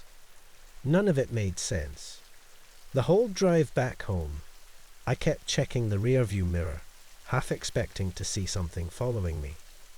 That night, I lay in bed, staring at the ceiling, every little creak in my apartment making me jump. I tried to tell myself it was just my imagination, that I'd been in the house too long, let the atmosphere get to me. But deep down, I knew better. Something had been in that house with me, and it had let me leave for now. But as I reached for my phone in the dark, something cold brushed against my hand. I pulled back, my breath catching in my throat. There, on my fingers, was a faint black smear of soot. The same soot from the writing on the walls. It had followed me. I sat up in bed, my heart beating in my chest as I stared at the soot on my fingers. The room was dark, too quiet, and the familiar surroundings of my apartment suddenly felt foreign, almost hostile. My mind was going over every detail of the house, every warning on those walls. Then, as if in response to my thoughts, I heard it, the faintest sound, almost imperceptible, but unmistakable, the scratching. It was coming from the walls of my apartment, slow and deliberate, like something was trying to remind me it hadn't stayed behind. I've been fascinated by urban exploration for years. There's something about venturing into abandoned places that draws me in. They're like time capsules, full of forgotten stories, pieces of the past left behind when life abruptly stopped. When I heard about the Johnson house, it seemed like the perfect spot for my next adventure. The Johnson house had been abandoned for over 50 years. There were rumours, of course, stories about a family that lived there one day and vanished the next. No one knew what happened, just that they were gone, leaving everything behind. No official records mentioned anything strange, but locals avoided the place. No one wanted to go near it, even during the day. But that was exactly why I wanted to check it out. I arrived on a chilly afternoon. The house sat at the end of a long, overgrown road, hidden behind a thick line of trees. It looked like any old, forgotten home, but there was something about its quiet stillness that made me pause. I'd seen plenty of abandoned houses, but this one, something was different. It felt like the house was waiting. I pulled my camera from my bag, intending to record the entire visit. I started by filming the outside, the chipped paint, the sagging roof, and the broken windows. As I moved closer, I could see furniture through the dusty windows. It was like the family had left in the middle of their day, never expecting not to return. I took a deep breath and stepped inside. The air was thick with dust, and the floor creaked under my weight. The living room was just as it had been described online. An old couch, a coffee table covered in yellowed newspapers, and a television from the 60s. Everything felt frozen in time, yet there was this underlying tension that I couldn't quite put my finger on. I moved room to room, filming it all. Upstairs was just as I expected. Bedrooms with unmade beds, clothes still hanging in the closets. But it wasn't until I got to the basement door that the real weight of the house settled on me. The door was heavy, more solid than the others in the house, and the doorknob was colder than it should have been. I don't know why, but I hesitated before opening it. My heart beat a little faster, and for a moment I thought about turning back. But that wasn't like me. I wasn't one to scare easily, and I had come all this way. I wasn't going to let an old basement door get the best of me. The stairs groaned as I made my way down, one slow step at a time. The basement was dark, with only a faint line of light coming from the small window near the ceiling. I switched on my flashlight, scanning the room. It was mostly empty, except for a few shelves along the walls and an old wooden chair in the corner. But the stillness, the quiet was thick, almost suffocating. I decided to start recording again, capturing the damp, musty air of the basement. I stood there for a while, just taking in the silence, the kind that almost presses against your ears. I said a few words into the camera, describing the scene. Nothing seemed out of place, yet I felt watched, like something was just out of sight, observing me waiting. After a few minutes, I decided I'd gotten enough footage. I turned off the camera, took one last look around, and headed back upstairs. As soon as I stepped out of the basement, the air felt lighter, almost like I could breathe again. Back home, I uploaded the footage to my computer. I was curious to see what I had captured. The footage upstairs and outside was fine, typical of an old forgotten house. But when I got to the basement footage, things changed. At first, it was just the creaking of the stairs and the rustle of my jacket as I made my way down. But once I hit the part where I stood in the basement recording the silence, something strange happened. In the quiet, faint voices began to creep in, barely audible at first. I thought it was a trick of the audio, maybe something the camera picked up from outside, but as I listened more closely, I could make out words. They were whispers, overlapping one another, too low to understand at first. I turned the volume up, leaning in, trying to hear what they were saying. We can't let them find it. Quiet, someone's here. Do they know? No, but we should. The voices stopped abruptly, like they'd been cut off. My breath caught in my throat. I replayed it over and over, convinced I was hearing things. But every time, the same words came through, growing clearer each time. It wasn't just noise. It was a conversation, and whoever, or whatever was speaking, they hadn't wanted to be heard. Then, just as I was about to stop the video, another voice broke through, this time louder, sharper, as if it was directed right at me. Leave and never come back. I jumped back from the screen, my heart hammering in my chest. The voice was cold, angry. It felt like it had spoken directly into my ear, though I knew that was impossible. I couldn't stop replaying it, over and over. Every time, the voices were the same, their tone growing more urgent, more agitated, until that final warning. Leave and never come back. I sat there for a long time, staring at the screen. I didn't know what to do. The voices weren't mine. No one else had been in the house with me. The place had been abandoned for decades. So where had the voices come from? And what had they been hiding? Suddenly, I remembered something. A small detail I'd heard in passing from a local. It hadn't seemed important at the time, but now it clicked into place. The Johnson family had owned a jewelry business. People in town had talked about how the family was wealthy, but when they disappeared, none of their fortune was ever found. Some speculated that they had hidden their wealth somewhere, but no one ever discovered it. I looked back at the footage, at the whispers discussing hiding something. Could it be connected? Had I somehow stumbled on their secret, without even knowing it? And if so, were those voices warning me to stay away from whatever they'd left behind? The more I thought about it, the more uneasy I felt. I was torn. Part of me wanted to go back, to dig deeper, to figure out what the voices had been talking about. But that final warning kept playing in my head. Leave and never come back. I tried to sleep that night, but every time I closed my eyes, I heard the whispers. Soft at first, but growing louder, overlapping, until they became a tangled mess of angry voices, all repeating the same thing over and over. I finally gave up on sleep, sitting in the dark, listening to the house around me, waiting for something, anything, to break the silence. I felt like the voices had followed me home, like they were in the walls, watching, waiting for me to make a decision.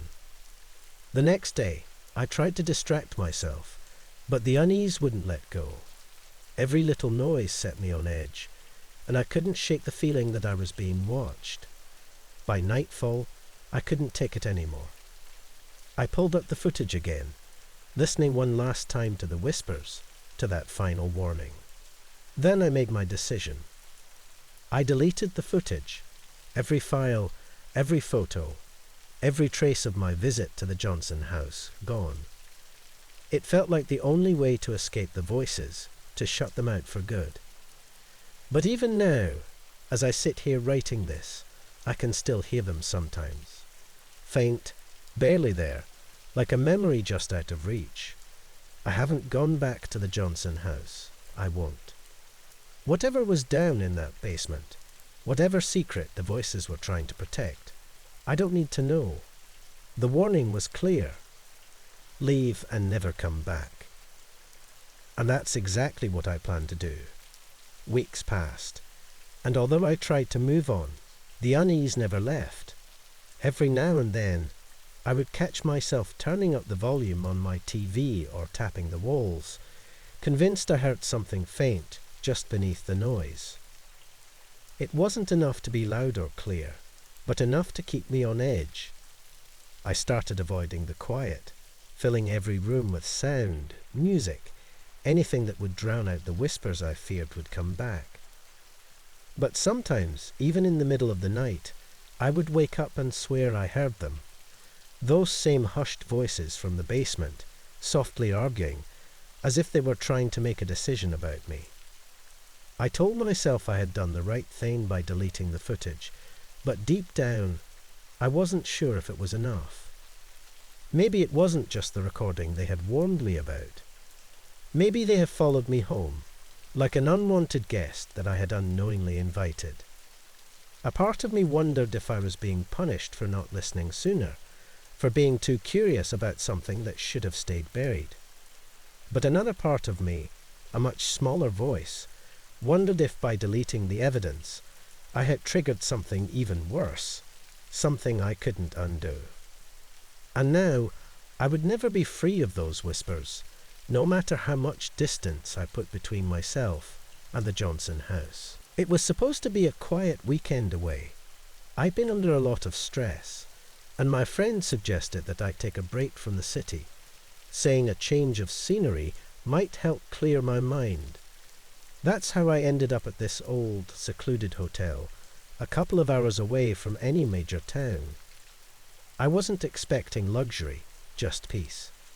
The building was old, maybe a century or more, and it had the kind of creaky wooden floors that warned you about every step. The hotel was mostly empty when I arrived. There were a few other guests scattered about, but they kept to themselves. It was the kind of place that felt heavy with history, like it had been standing there for far too long. The woman at the front desk handed me an old-fashioned key, not one of those modern key cards, and told me I'd be staying in room 305. I remember her expression as she gave me the key. She smiled, but her eyes didn't match the smile. Maybe it was nothing. I brushed it off as tiredness from the long drive. I didn't want to think too much about it. The room itself was simple. It had a large bed with an old quilt, a wooden dresser, and a small window that overlooked the forest outside. The wallpaper was faded, peeling in some spots, like no one had bothered to fix it in years. I didn't care, though. I wasn't there for the decor. I just needed rest. The first night passed without much happening. I settled into bed early, falling asleep quickly after the long drive, but at midnight I woke up to a noise. It was a sharp knocking, coming from my door, the kind of knock that startles you, makes your heart beat a little faster before you even know why. I sat up in bed, the room dark except for the faint moonlight slipping through the window. I waited, listening, thinking maybe it was just my imagination, but then it happened again. 3 loud knocks, one after another. I got out of bed and went to the door. My hand hesitated on the doorknob for just a second before I opened it. The hallway outside was empty. No one was there. I looked up and down the hall, but there was nothing. Just the dimly lit corridor, stretching off in either direction. I figured maybe it was a mistake. Maybe someone knocked on the wrong door or a guest had been playing a joke. I didn't think much of it and went back to bed. The next day, I barely remembered the incident. I spent most of the day reading, walking around the quiet grounds, and sitting by the little fire they had in the lobby. It felt good to do nothing for a change. But that night, just as I had started to drift into sleep, I heard it again. The same knocking. 3 sharp knocks, almost like a command. This time, though, it felt different. It felt intentional. I quickly got up and opened the door, thinking I'd catch whoever it was. But again, no one was there. I stepped out into the hallway, looking left and right. The hallway seemed longer than it had before, stretching out endlessly in both directions, even though I knew it wasn't that big. The lights flickered faintly. I called out, "Hello?" But my voice sounded strange, hollow. No one answered. I went back inside, trying to shake off the weird feeling crawling over me. As I lay in bed, my mind raced. I started thinking about the hotel itself, wondering if there was something about this place that I didn't know. Old buildings like this always had their stories. I couldn't shake the feeling that maybe I was part of one now. The knocking didn't stop. Every night, right at midnight, those 3 knocks would sound at my door. They were growing louder, sharper, almost like they were mocking me. And every night, I would open the door, and no one would be there. By the 3rd night, the knocking became almost unbearable. It wasn't just the sound. It was the sense of waiting, of knowing it was coming. My nerves were on edge, every muscle in my body tense as I waited for midnight to come. The room felt smaller, like the walls were closing in on me. I barely slept, and when the knocks came, they were so loud, it felt like they were right inside my skull. I shot out of bed, rushing to the door, yanking it open with more force than I intended.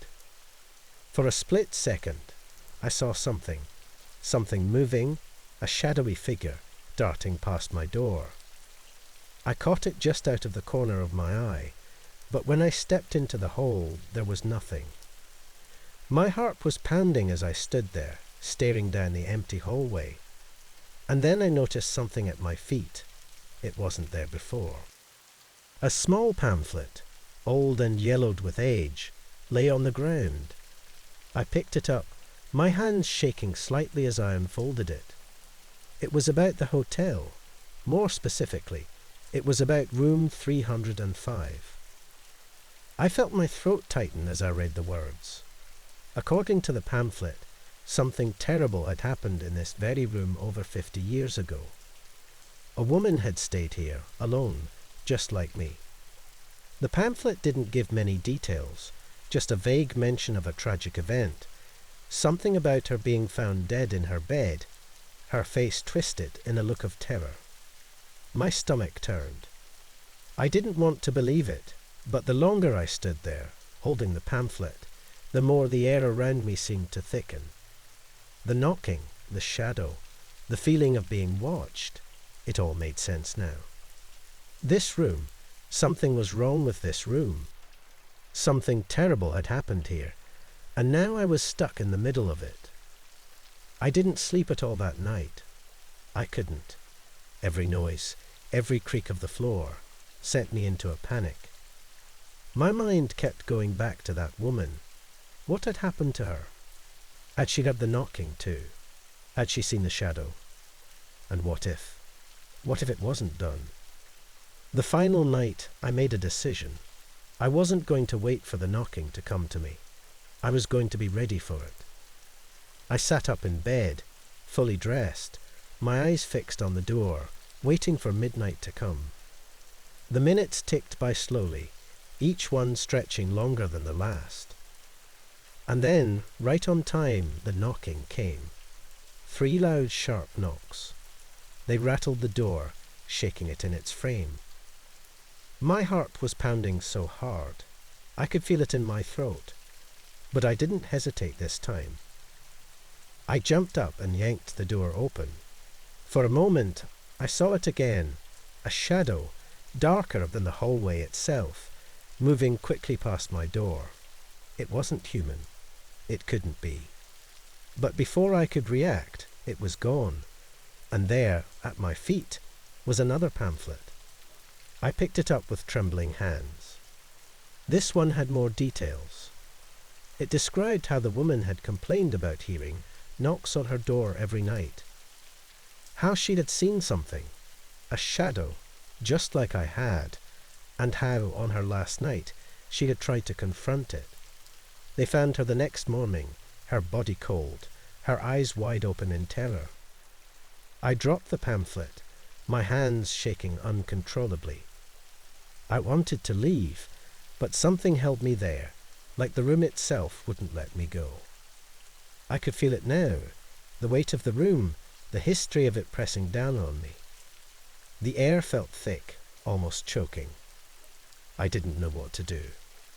I couldn't stay, but I was too afraid to move. What if the shadow was waiting for me, just outside the door?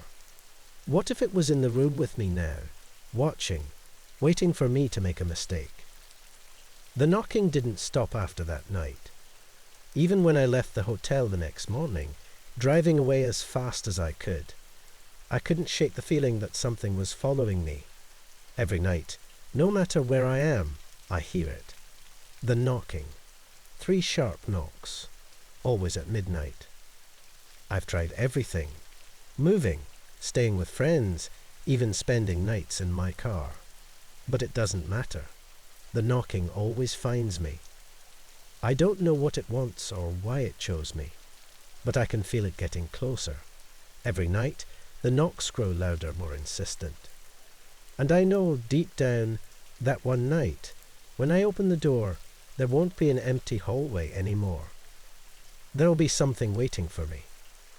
I tried to convince myself it was all in my head, that maybe the stress of being alone in that strange hotel, the isolation of the place, had messed with my mind. But the knocks, they were real. They followed me home. It's not just my imagination anymore. I've had friends over just to prove to myself that I'm not losing it, and they heard it too. Each time, the same 3 knocks at midnight. The first time my friend heard it, she laughed nervously, asking if I had a prank set up. But when we opened the door and saw nothing, her face went pale. She didn't laugh after that.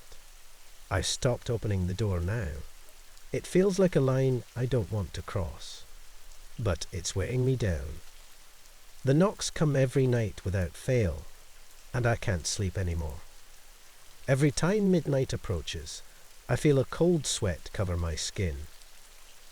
I lie there, waiting for it, knowing that it's only a matter of time before the knocking leads to something worse.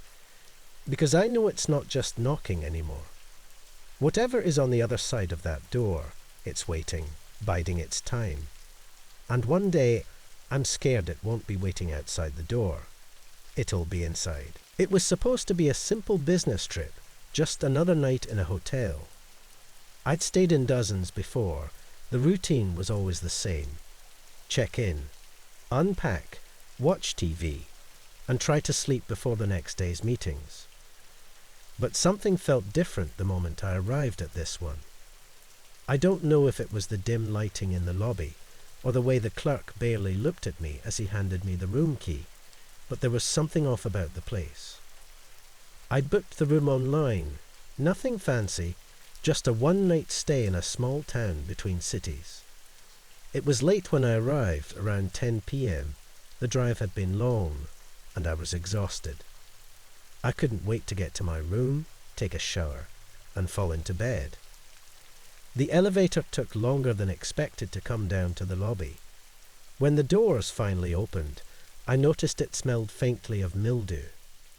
I pressed the button for the third floor, hoping the room would be a little nicer than the rest of the hotel seemed.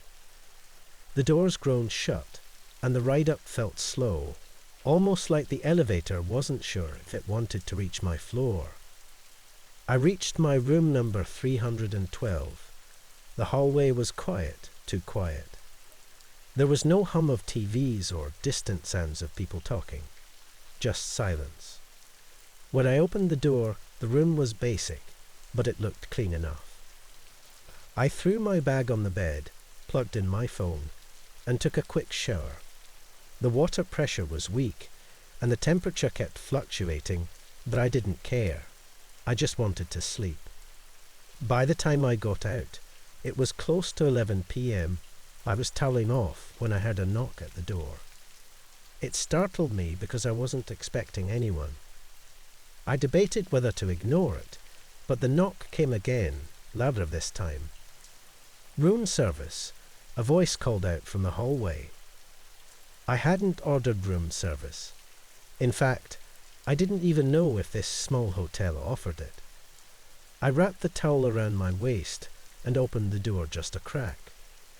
A man in his mid-40s stood there, dressed in a hotel uniform, holding a tray with a covered dish. "You ordered this?" he asked, his face expressionless. "No," I replied, confused. "I didn't order anything." He looked down at the tray, then back at me. "Are you sure? Room 312, right?" "Yeah, this is 312, but I definitely didn't order anything." The man sighed, almost like he'd heard this before. "Well, it's already been made. It's yours now. Enjoy." Before I could protest, he pushed the tray into my hands and turned to leave. I didn't know what to say, so I just stood there, watching as he walked down the hall and disappeared around the corner. I closed the door, still holding the tray. I set it on the small table by the window and lifted the lid. Underneath was a single plate with a sandwich, neatly cut in half. There was no note, no explanation, just a sandwich. I wasn't hungry, but I was tired, and for some reason, I didn't feel like throwing it away. I left it on the table, crawled into bed, and shut off the light. I lay there for a while, listening to the silence. The hotel was so still, I could almost hear my own breathing echoing in the room.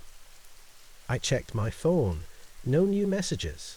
It felt strange, almost like I was cut off from the rest of the world. My mind kept drifting back to that room service. Who ordered it? Why was it sent to my room? I tried to brush it off as a mix-up, but something about it gnawed at me. Eventually, I fell asleep. At around 2 a.m., I woke up suddenly. I wasn't sure what had pulled me from sleep, but I was wide awake, heart racing. The room was dark, the only light coming from the sliver of moonlight peeking through the heavy curtains.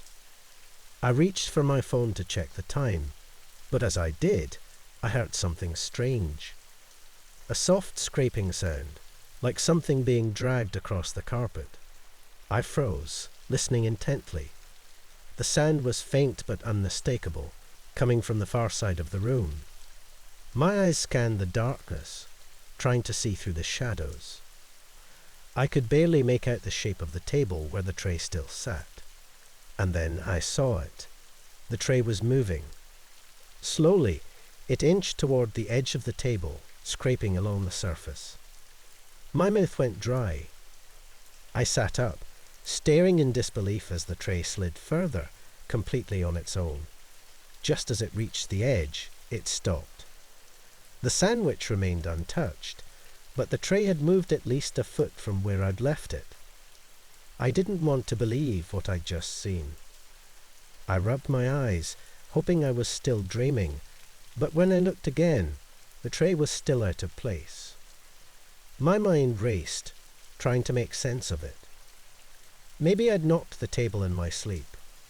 Maybe there was some logical explanation, but then the scraping started again. This time the sound came from the floor. It was faint, but growing louder, like something heavy was being dragged across the carpet. I couldn't see what it was, but it seemed to be moving toward the bed. I held my breath, trying to calm the panic rising in my chest. The sound grew closer, louder, until it stopped abruptly at the foot of the bed. I strained my eyes, peering into the darkness, but I couldn't see anything. Then, without warning, the bed jolted. It was just a slight movement, like something had bumped into it, but it was enough to send a chill down my spine. I sat up, fully alert now, my heart racing. I reached for the bedside lamp, fumbling to turn it on. The light flickered weakly before staying on, casting a dim glow across the room. The room was empty. There was no one there. No sign of anything that could have caused the noise or the movement. The tray was still on the table, the sandwich untouched. But I couldn't shake the feeling that something had been in the room, something I couldn't see. I barely slept for the rest of the night. When morning finally came, I threw my things together and headed straight for the lobby. I wanted to check out and get as far away from this place as possible. The clerk from the night before was gone, replaced by a woman in her 50s who smiled politely as I approached the desk. "Checking out?" she asked. "Yeah," I replied, trying to keep my voice steady. "I stayed in room 312. Her smile faded slightly, and she looked at me with a hint of confusion. 312. "Are you sure?" "Yes," I said, growing impatient. "Room 312. I checked in last night." She frowned and typed something into her computer. After a few moments, she shook her head. "I'm sorry, but that room shouldn't be occupied." "What do you mean?" I asked, my stomach tightening. "Room 312 has been vacant for weeks," she said, looking genuinely concerned. "We've had some maintenance issues, and it hasn't been booked for a while." I stared at her, my mind racing. But I stayed there. "You can check my key card." She took the card from me and scanned it, but her expression didn't change. "This card isn't linked to any room." "I don't understand how you even got in." I felt a cold sweat forming on my forehead. "And what about the room service?" "A man brought me a tray last night. He said it was for my room." Her face went pale. "We don't offer room service here. Not at night, not ever." For a moment, I couldn't speak. The silence between us was thick with tension. I tried to think of an explanation, but none came. "Are you sure?" I finally asked, my voice barely above a whisper. She nodded. "Positive." I left the hotel in a daze, my mind swirling with unanswered questions. Who had brought me that tray? And if room 312 had been vacant, then where had I stayed? As I drove away, I couldn't shake the feeling that someone, had been in that room with me. Something I couldn't see, but I had felt it, heard it. The tray, the scraping sounds, the bed moving, none of it made sense. When I reached home later that evening, I opened my bag to unpack. As I pulled out my clothes, something fell onto the floor with a soft thud. I bent down to pick it up, and my blood ran cold. It was the sandwich from the night before, neatly wrapped in plastic, sitting at the bottom of my bag. I stared at the sandwich, my hands shaking as I picked it up. How had it gotten there? I was sure I had left it on the table in that room. My mind raced through the possibilities, but nothing made sense. I hadn't touched it. No one else had been in the room with me, at least, no one that I had seen. The cold weight of dread settled deep in my chest, as I slowly unwrapped the plastic.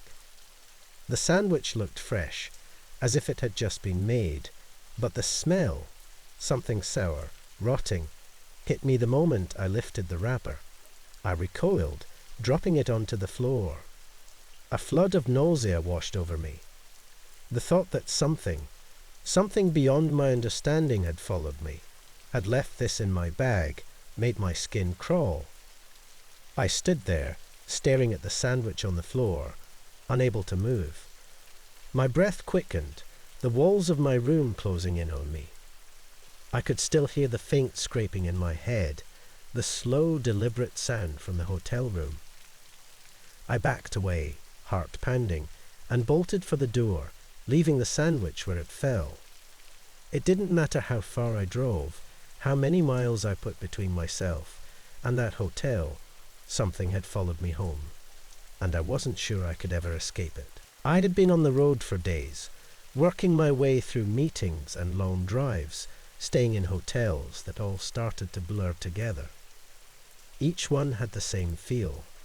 A comfortable bed, a desk with a lamp, a television that I never turned on, and the quiet hum of air conditioning.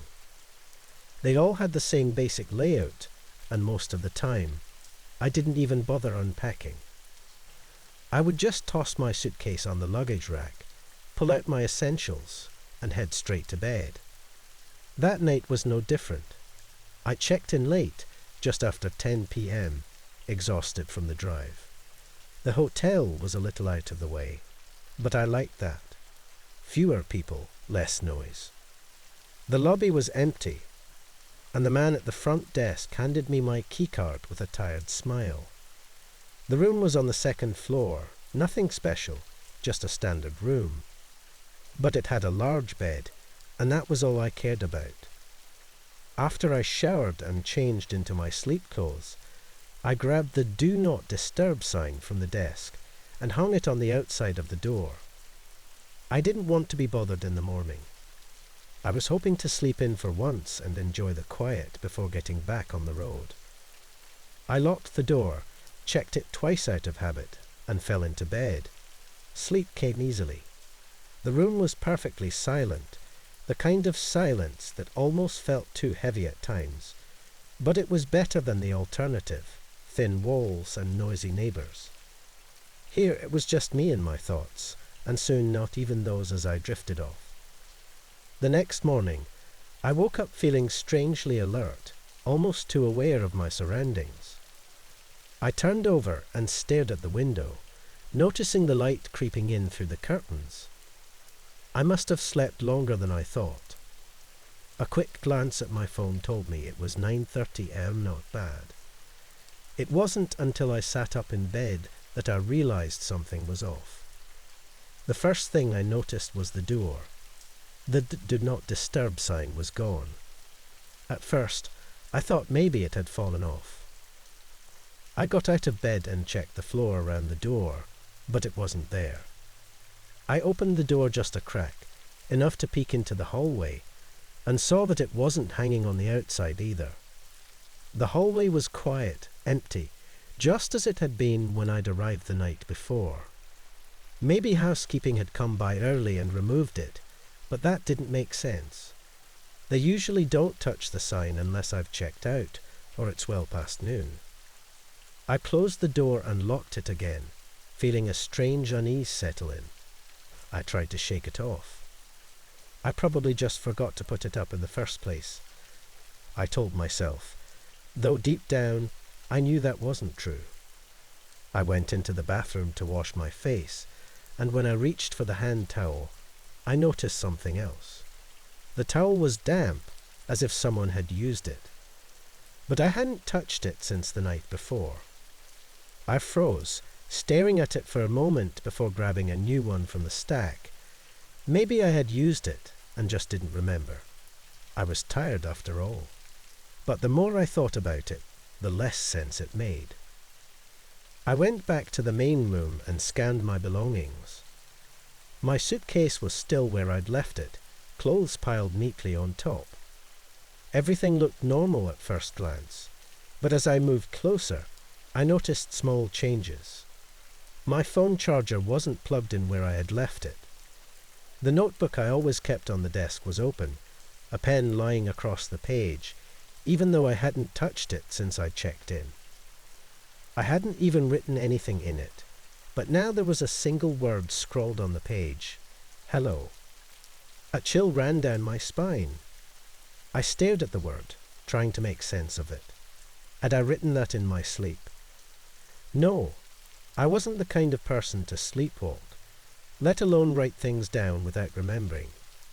Someone had been in my room. But how? The door had been locked, and there was no sign of forced entry. The windows were sealed shut. I grabbed my phone and checked the room once more, trying to make sure nothing was missing. My wallet, laptop, and everything valuable was still there. It wasn't a robbery, so what was it? Was someone playing a prank on me? The hotel staff, maybe. That seemed unlikely. I'd never had anything like this happen before, and I had stayed in dozens of hotels over the years. I decided to call the front desk. The same man from the night before answered. "Front desk, how can I help you?" "Hi, this is room 214, I said, trying to keep my voice calm. "I think someone came into my room last night. My do not disturb sign is missing, and there are things in here that aren't the way I left them." There was a pause on the other end, then a slow, measured response. "I'm sorry to hear that. But our staff wouldn't have entered your room without your permission. Are you sure you didn't leave the door unlocked?" "I'm sure," I said firmly. I checked it twice. The door was locked, but someone was in here. The man hesitated again. "I'll send someone up to check, but I can assure you no one has reported any unusual activity." "Thanks," I said, though his response didn't make me feel any better. I hung up and sat on the edge of the bed, staring at the word in the notebook again. Hello. It was taunting me now. I couldn't stop looking at it. A knock on the door made me jump. I got up and checked the peephole before opening the door a crack. A woman in a housekeeping uniform stood there with a polite smile. "Good morning, sir. I was told to check your room." I nodded and stepped aside to let her in. She walked in slowly, looking around as if expecting to find something out of place. But of course, everything looked normal on the surface. It was the small details that were wrong. She glanced at the desk, then turned back to me. "It doesn't look like anything has been disturbed. Are you sure?" "I'm sure," I interrupted, feeling frustration rise. "Someone was in here. My sign is gone, and they touched my things." She frowned, clearly unsure of what to say. "I'll have maintenance check the locks, but if nothing is missing, I'm afraid there's not much more we can do." I thanked her and watched as she left, the door clicking shut behind her. As soon as she was gone, I grabbed my bag and started packing. I wasn't staying here another night. Something was wrong with this place, and I didn't feel safe anymore. I shoved my clothes into my suitcase and zipped it up, my heart pounding in my chest. As I went to grab my phone from the desk, I noticed the notebook again. I had left it open, with the word hello staring back at me, but now there was something else. Another word, scrawled in the same messy handwriting, as if written quickly. Stay. I slammed the notebook shut, my breath catching in my throat. This wasn't my imagination. Someone was messing with me, and they were still in the hotel. I grabbed my suitcase and rushed to the door, throwing it open and stepping into the hallway. The corridor was empty, the same as it had been earlier. I hurried down the stairs and into the lobby, where the man at the front desk looked up at me with mild surprise. "Checking out early?" he asked, raising an eyebrow. "Yeah," I said shortly. "I'm not staying another night." He didn't argue. He just nodded and typed something into the computer. As he printed out my receipt, I couldn't help but glance around the lobby, half expecting to see someone watching me. But there was no one, just the front desk clerk and the distant sound of someone vacuuming down the hall. I grabbed my receipt and left without another word. I didn't feel safe until I was back in my car, driving away from the hotel. But even then, I couldn't shake the feeling that someone had been watching me. Someone had come into my room while I slept, and they weren't done with me yet. As I drove, I tried to convince myself that it was just a strange coincidence, that maybe I had imagined the whole thing. But I knew that wasn't true. I could still see the words written in that notebook burned into my mind. Hello, stay. Whatever had happened in that room, it wasn't over, and I had a terrible feeling that it would follow me, no matter how far I drove. I kept driving, but the tension in my chest didn't ease. Every time I looked in the rearview mirror, I half expected to see someone sitting in the back seat, their eyes fixed on me. The road stretched ahead, empty and quiet, yet the further I went, the more I felt like I wasn't alone. My phone buzzed on the seat next to me, and I grabbed it without thinking. It was a message from an unknown number. I stared at the screen, my hands shaking as I read the words. Did you forget something? I slammed on the brakes, my heart racing. How did they get my number? I hadn't given it to anyone at the hotel, and I certainly hadn't mentioned anything about my room. I stared at the message, hoping it was some sick joke, but deep down I knew better. Someone had been in that room. They knew who I was. And now they knew how to reach me. The road ahead felt endless, but I wasn't sure anymore if there was anywhere I could run. I've always liked staying in hotels. There's something oddly comforting about knowing I'm in a place far away from home, in a room that so many people have passed through before me. The anonymity, the fresh sheets, the sound of muffled conversations through the walls, usually it all calms me. But that night, none of those things brought me any comfort. I had been traveling for work, a long road trip across multiple states. I checked into a small, somewhat run-down hotel off the highway. It was late, and I was exhausted from hours of driving. The lobby was dimly lit, and the guy at the front desk barely looked up when I handed him my ID. The place felt old, like it hadn't seen much care in years, but I was too tired to care. All I wanted was to collapse onto the bed and get some rest before starting another day on the road. The room itself wasn't anything special. The walls were faded, and the carpet had patches where it looked worn down. But the bed looked clean, and that was enough for me. I tossed my bag onto the chair, kicked off my shoes, and flopped down on the mattress. After setting my alarm for an early start, I closed my eyes, hoping sleep would come quickly. That's when I heard it. It started as a faint whisper, barely audible over the hum of the air conditioner. At first, I thought it was just someone talking in the hallway, but it didn't take long to realize it was coming from the room next to mine. The voice was low and constant, a murmuring that never quite formed clear words. It sounded like a man, though I couldn't be sure. I didn't pay much attention to it at first. Hotels are noisy places, and I figured it was just someone on the phone or talking to themselves. But after a while, it became harder to ignore. The whispering never stopped, and the more I listened, the more unsettling it became. It wasn't like any normal conversation. There were no pauses, no changes in tone, just a steady drumming voice.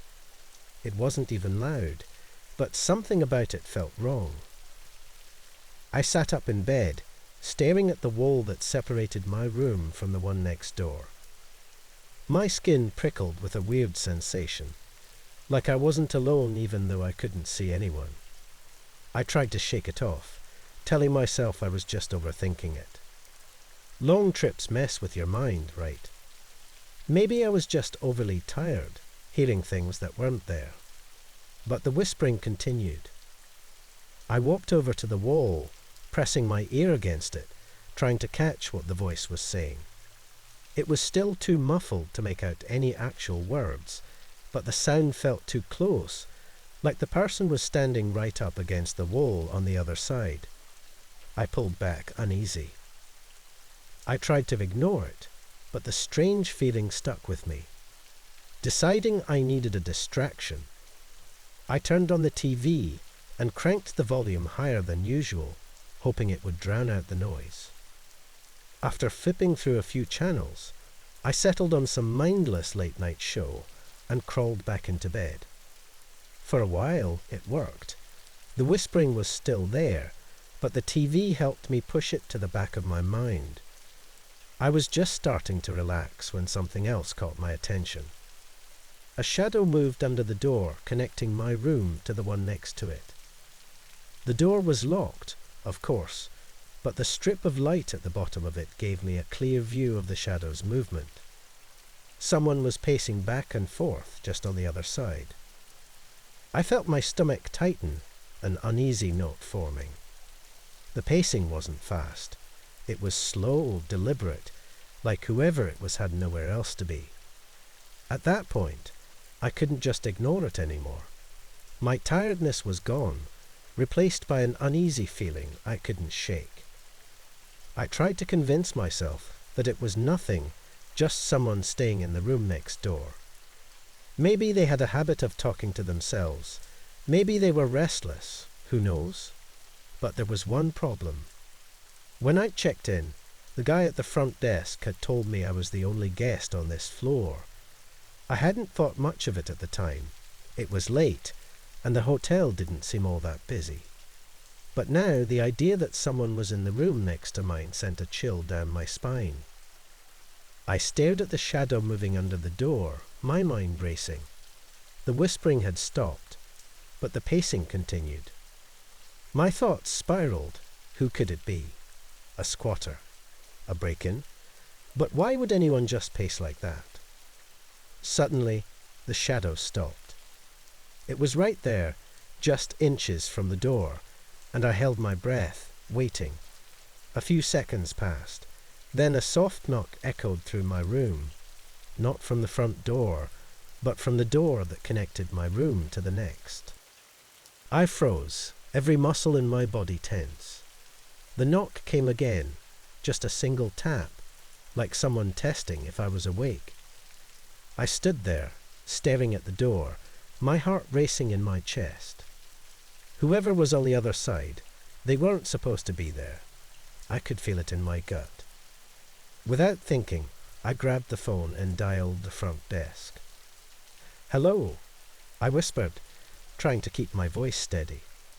"There's someone in the room next to mine." The guy on the other end seemed confused.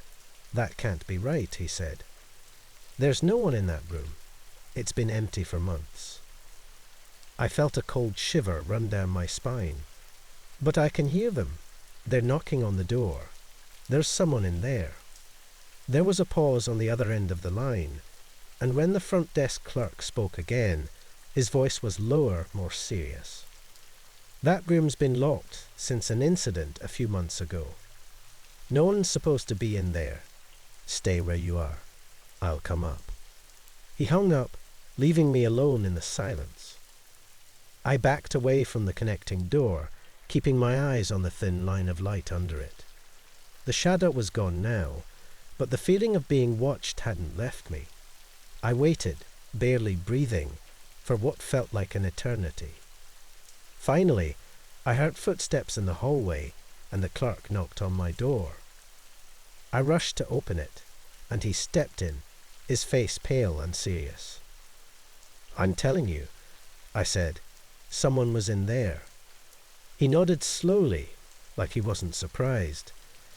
"Let me check it out," he said, pulling out a set of keys. He moved toward the connecting door, pausing for a moment before unlocking it. He swung it open, and I braced myself for whatever was on the other side. But the room was empty. It looked exactly like mine, a standard, plain hotel room. The bed was made, the curtains were drawn, and everything was in its place. There was no sign of anyone ever having been in there. The clerk walked through the room, checking the bathroom and the closet, but there was nothing. I stood in the doorway, my mind spinning. How could that be possible? I had heard the whispers, seen the shadow, felt the knock on the door. The clerk turned to me, a strange look in his eyes. "This room hasn't been used since the accident," he said quietly. "A guest. Well, something happened, and no one's stayed here since." I swallowed hard. What kind of accident? He hesitated, like he wasn't sure if he should tell me. Finally he spoke. "A man was staying in this room. He disappeared. No one knows what happened to him. His things were still here, but he was gone. No sign of struggle, no forced entry. Just gone." I felt a chill run through me. And the whispering. The clerk shook his head. "You're not the first person to mention it," he admitted. "Sometimes guests report strange sounds coming from this room, even though it's empty, but we've never found anything." I didn't know what to say. Part of me wanted to leave right then and there, but another part of me was rooted to the spot, trying to make sense of what had happened. The clerk locked the door to the empty room and handed me a new key. "I'll move you to another room," he said. "It's probably best." I didn't argue. I packed up my things as quickly as I could, trying not to look at the connecting door again.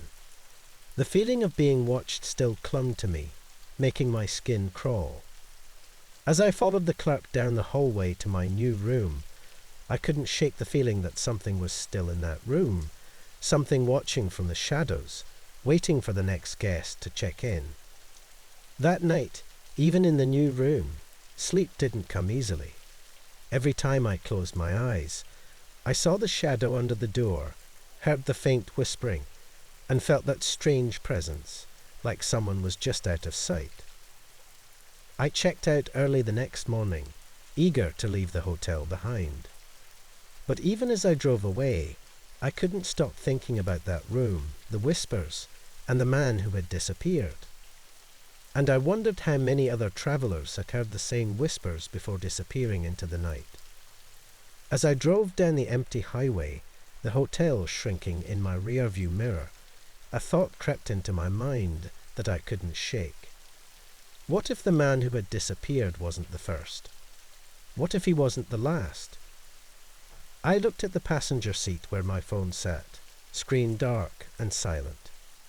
For a second, I imagined it lighting up, a call from the front desk, the clerk's voice crackling through the speaker. "You forgot something." My stomach twisted, and I pushed the thought away, but deep in my gut, I knew something from that room would always follow me.